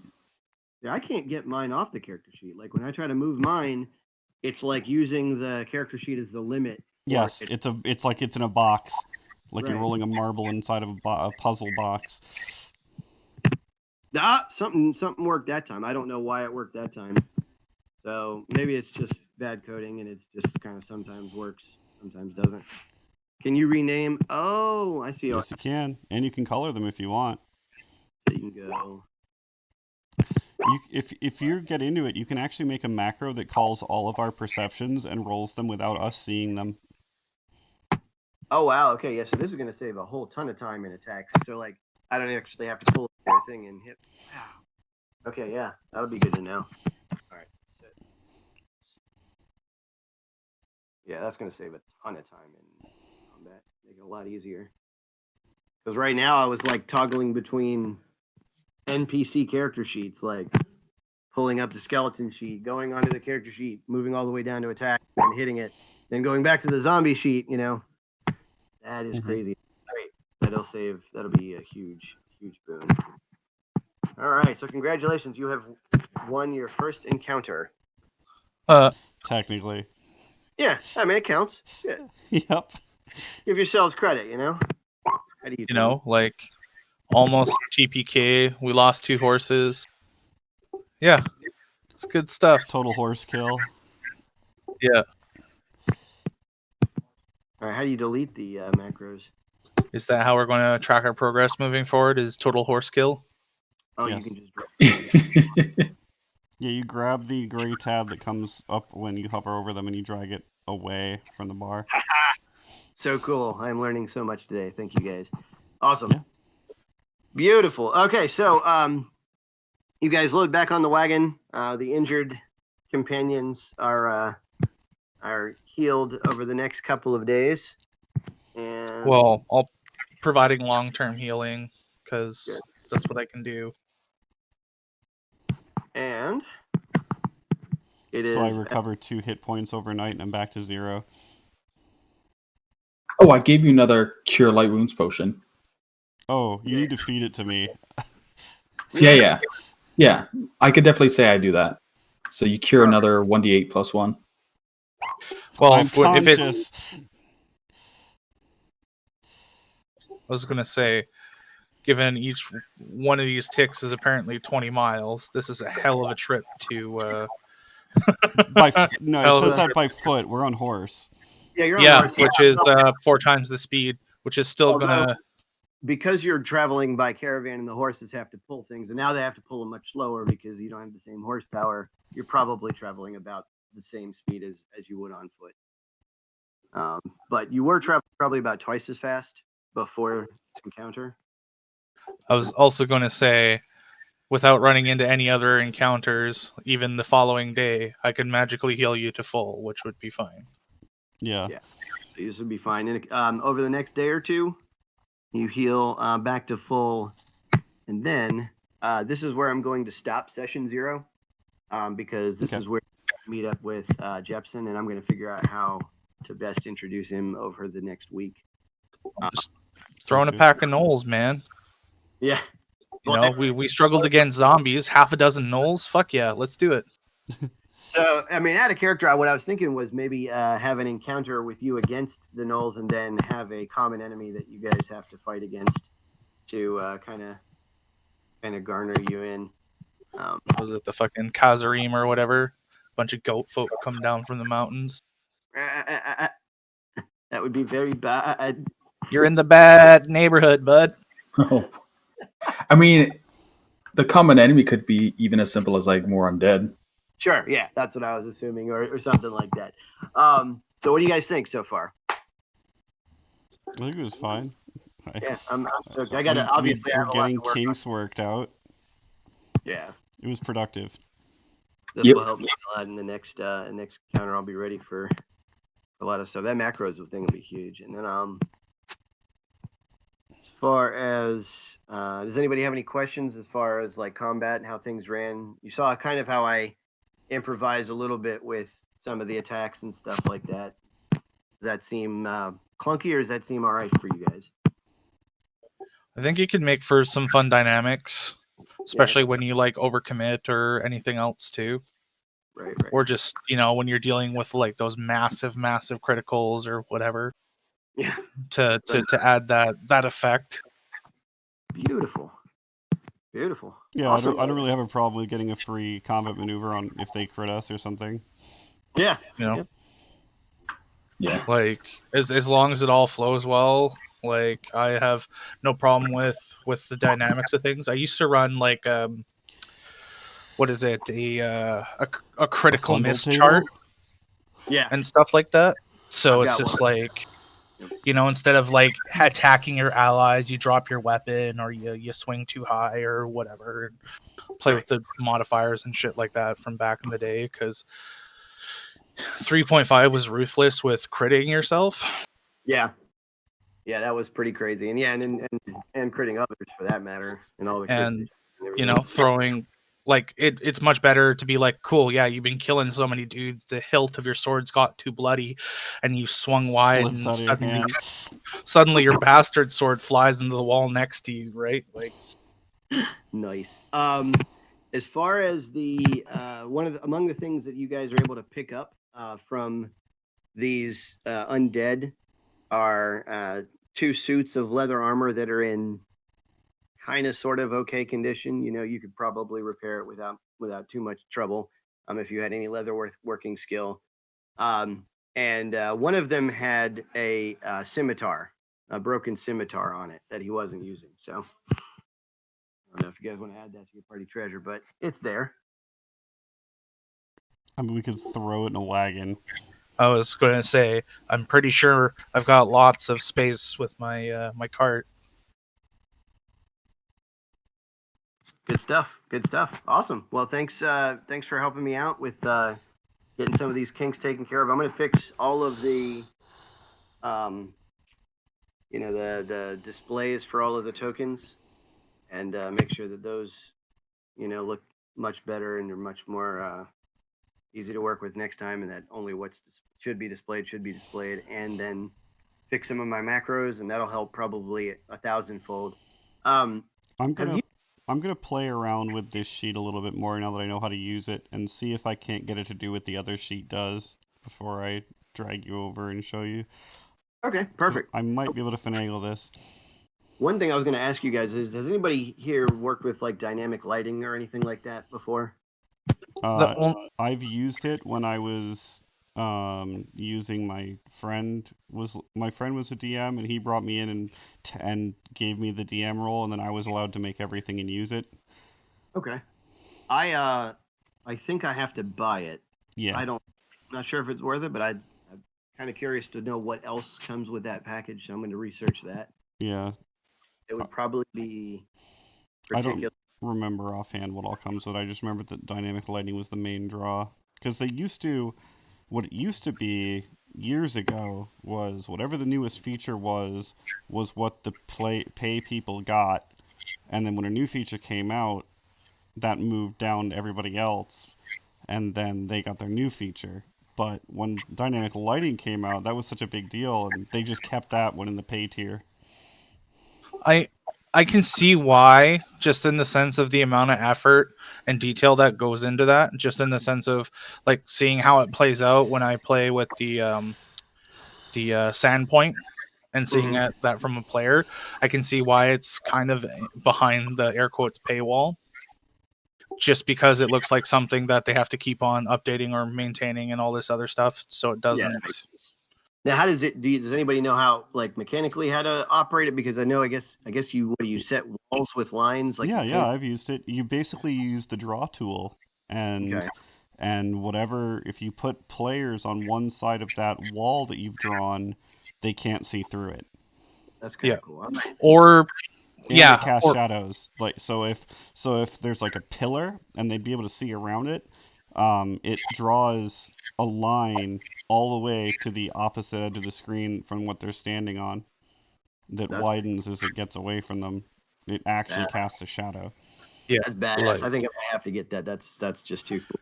It works interesting too because you can build on different light sources as well. So if someone casts dancing lights, which is 3 small orbs, you get some really weird like shadow casting effects and a bunch of other things too.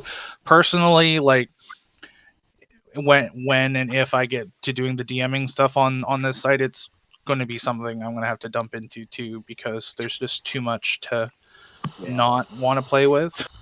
Yeah, I've already put. I got this map tool from Incarnate, and I started trying to use the free one. The free one's like ruthlessly limited, so I just I just bought his map tools. Yeah, I went and bought one, and so actually I've already made a couple of maps. Now I'm unfortunately probably addicted to it, and I've made like 3 or 4 maps on there. Making maps all day long. It's like, what are you doing making a map? Is what we're looking at right now one you made? No, this one is not. Let me see if I can find one that I'd be very impressed if it was one you made. I don't want to. Yeah, there's too much information. There's a lot of detail. You'll see the next. Actually, the next one is quite a good bit of detail. It's probably comparable to something like what you guys saw when you were in the fight. So this one, it's similar to this. Fair enough. But it's for some reason some of the specifics of Diablo the game like are either not realistic. For example, the rogue encampment's layout, even though I have it mimicked with a map tool, but it's just not a reasonable way to set up a fort. So I kind of modified it a little bit. Of course. So some of those things I'll be switching around. And Hey man, if you could find an invisible wall somewhere in the middle of the forest to put your base up against that no one could either pass or touch, wouldn't you? Yeah, no, absolutely. Yeah, it's like poof, river. No one can get past this. Haha. Swimming, that hasn't been invented yet. There's actually, well, but ironically, that is what a lot of fortresses did. They're like, well, we're going to put this up against the sea where no one can get to us. Kinda. But yeah, but I'm psyched. I'm pumped already about the map tool and about some of the things I can do with this. How was the fog of war thing for you guys? Was that okay or was it clunky? When It's a great stand-in. I mean, I'm used to it. Like, this is standard stuff. Yeah, this was fine. Good stuff. Okay. Cool. Any other questions or suggestions? One suggestion, I would start using push to talk on Discord. We can hear up every time you press something. Okay. Yeah, all the Roll20 macro sounds. Yeah, good point. I have see, one thing I've noticed, and Hugo does this too, because he leaves his thing on the whole time. Maybe I should just get a headset, and that way you won't hear my background noise as much, but I'll still be able to talk freely if need be. Yeah, that's fine. I wonder how much a good headset, probably $30-$40, right? I mean, a good headset. Like I use Corsairs, and they're like $140. I got it on sale half off. I can probably get. But you can get something decent around 40. Yeah. I was just gonna say the ones I'm using are Turtle Beach, and they're $40. Yeah, that's a good company too. Do most of the all of those? I know that Xbox One and stuff has an in-house headset. Do all those things they're technologically compatible? I don't know. I think Xbox headsets are trash, but they would probably suit your purposes. Okay. I may have one of those. If you can get it for $15, go for it. Gotcha. But just make sure that they use the same port, because I remember the ones for the Xbox 360, they had a smaller jack that didn't fit in anything. That can also be rectified with a splitter or a jack. Like mine don't necessarily. What is it? My headphones have a single jack for the mic and the speaker, but to use it on my computer, I have to have a splitter. Okay. Yeah. So I can put the mic in one and the headphones in the other. That may be a good idea. My old wired headset had that. It would come down to a dual jack and it came with a dual jack to USB adapter. Gotcha. Now I know you're missing. You're a short party, and even though I threw Geet in to help you out, and he's actually a higher level than you guys, but you're missing your meat shield too, which is probably one of the keys of this combat. Yeah. But if, let's say, Jepson was here and you had a barbarian with 12, 14 hit points or something like that, you think that would have been a reasonable combat for you guys? I mean, it's hard to say when everything crits. That's really outside of your control. In 2 attacks, I took 13 damage. Yeah. I will say that was pretty reckless to just run in there like that, though, still. Well, yeah, I was just playing my role. I didn't know what they were. I just knew that they were a problem. Well, and having played Diablo 2 many times, I have done exactly that. Rushed right in and be like, oh my god, this thing hits hard, Yeah, I rolled a 3 on my knowledge religion. That was unfortunate. Yeah, so I was like, okay, I think these are mindless nonsense, and then I got my clock cleaned. and knowing is half the battle. So next time you won't do it. Yeah, exactly. And it's like, okay, I got mine out of the way. I don't have to do that again. Side note, you guys have some really neat abilities. I've never even considered making like a lightning druid if before. That's pretty tight. Storm druids are badass. My favorite druid is the Badlands Druid. They get some pretty cool abilities. What's a Badlands druid? They get like terrain stuff. Yeah, like there's a bunch of different domains and stuff depending on how. What is it? I'm opting for domains over Animal companion. over the animal companion. Like I looked at the herbalist, I'm just like that's kind of neat, but it's just like if I was going to do animals, I like. I want my million wolves and my creeper vine and my oak spirit, like and the way shapeshifting was looking, I'm just like, oh, this feels so terrible compared to 3.5. And I'd say shapeshifting is still pretty strong in Pathfinder. don't get me wrong, it feels very. It doesn't feel the same. It feels like you're just slapping on a +2 and then like more of a masquerade opposed to because you're taking on a spell description opposed to the animal. So it's like I could even pretend to be a fucking T-Rex at level 1. I just get none of its abilities, right? But that's what it is. That's how it reads. It's like I can pretend to be a celestial dire bear and I get nothing. One thing I didn't understand too about the way they changed polymorph is like you're no longer the actual type. Correct. Like you are. I guess you probably did that for balance because there's a lot of weird stuff that you can do if you're targeting animals or targeting. Oh yeah, like don't get me wrong, but it's just like what is it?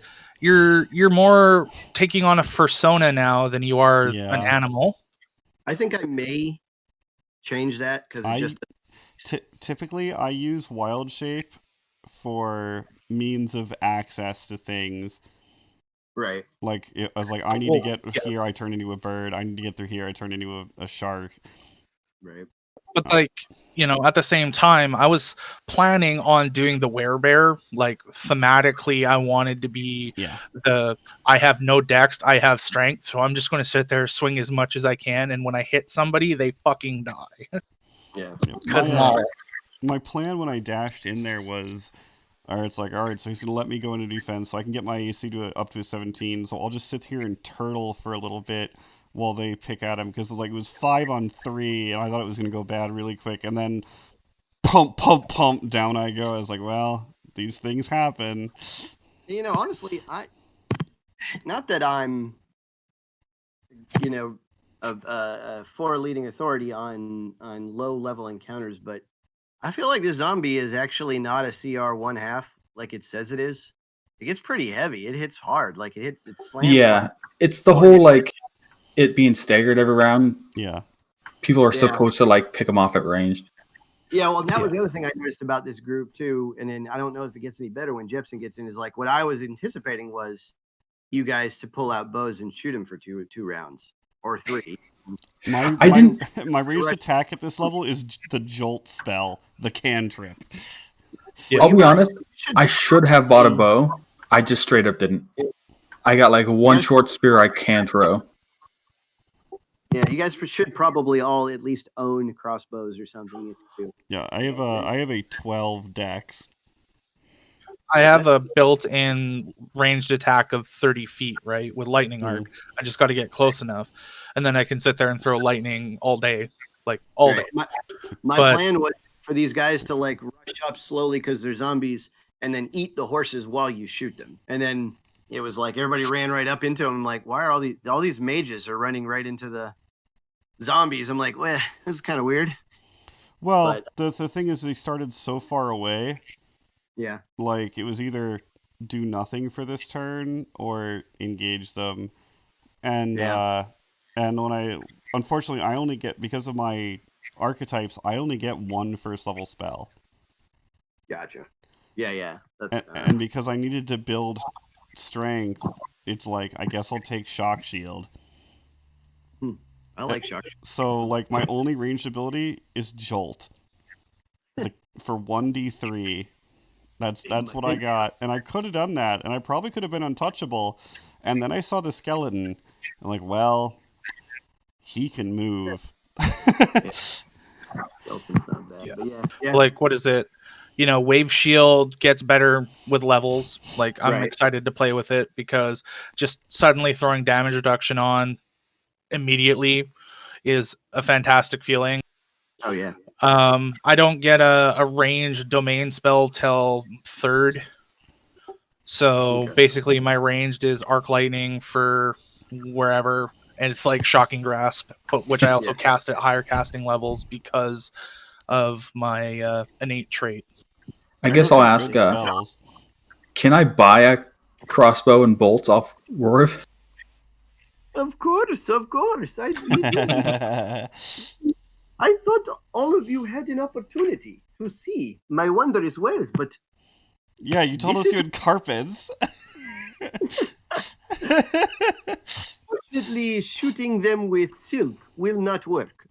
Yeah, not that kind of bolt. Not a bolt of fabric. we need crossbow bolts. You are And then, indeed more what is it? powerful. Druids don't have access to many ranged weapons other than like sling or some Sling. thrown stuff. And I'm not using a fucking sling. So I've got a bunch of short spears I can throw. I think And you my can melee use, weapon's a scythe. I think everybody can use a light crossbow. That's a simple weapon. Yeah, I can use a light It's martial, I crossbow. can't use it. Light crossbow is simple. Yeah, everybody should be able to use a light crossbow. The bow is martial. The crossbow is simple. Right. All right, good stuff. But my problem is I have a 13 dex, so I'm better off just trying to shoot for 1d3 on a touch AC. Oh, how did the recording go? I don't know. I haven't been paying attention to it. We'll like according to OBS, it's fine. Nope. So druids are proficient with the following weapons: club, dagger, dart, staff, scimitar, scythe, sickle, short spear, sling, spear. You don't even get simple. Okay. Yeah, and natural weapons. So yeah, I don't even get, like, my only ranged weapon is either spears or a sling. Did it say And I dagger? get darts. I don't remember if it said dagger or not. Well, my Daggers, friend, I am pleased to announce that I have many spears and slings for sale as well. I'd be delighted to show them to you. Yeah, so Warv, you can get some of this stuff off Warv. You save some of your gold, absolutely. And then once you get to town, you'll have everything available to you. Warv doesn't have a full array of weaponry. He only has like a couple of things, and like they're in larger numbers. So he has, like 50 spears, 50 long swords for sale, stuff like that. He doesn't have, like just some kind of random weapon shop of one of everything that you could buy. He told us he had like carpets and is he running weapons across? What are we doing? He trades everything, and he has actually several people underneath his command that are hiding in this wagon right here that he that work for him and that sell different types of wares for him under him. Okay. He's kind of like a low-level leadership guy, kind of, in a way. And so he has, he has a fabric guy, he has a spices guy, he has a weapons guy. And, what he does is he sells these things like bulk to various areas. And a lot of it he's already. So he picks up a bunch of money on this route. And he's actually toward the end of this route. Yes? There's it. Give me 1 second. I'll be right out. He actually is at the end of his route, and so after having unloaded, like when you guys began the caravan, the ones that started with Luke Ghislaine, you had maybe an extra 3 or 4 covered wagons worth of wares, and he's almost completely empty. He's got a chest full of gold in the main wagon, and when he gets back to Luke Ghislaine, he loads back up again. That's so how concerned is he of the loss of 2 horses and cutting his speed down by half? I am very disappointed. This will take a long time, but thankfully, the Amazonians in the Rogue encampment should be able to restock me with horses. They have a great fold, so he'll be able to. He's hoping to buy some more. All right, guys, awesome, great first session, great zero session, and I will see you next week, and I'll probably be around over the week to chat and stuff. I may borrow one of you for help with the figuring this thing out if I get the dynamic lighting and stuff. Yeah, no problem. Sounds good. Awesome. All right, see you next week. All right, take it easy. See ya.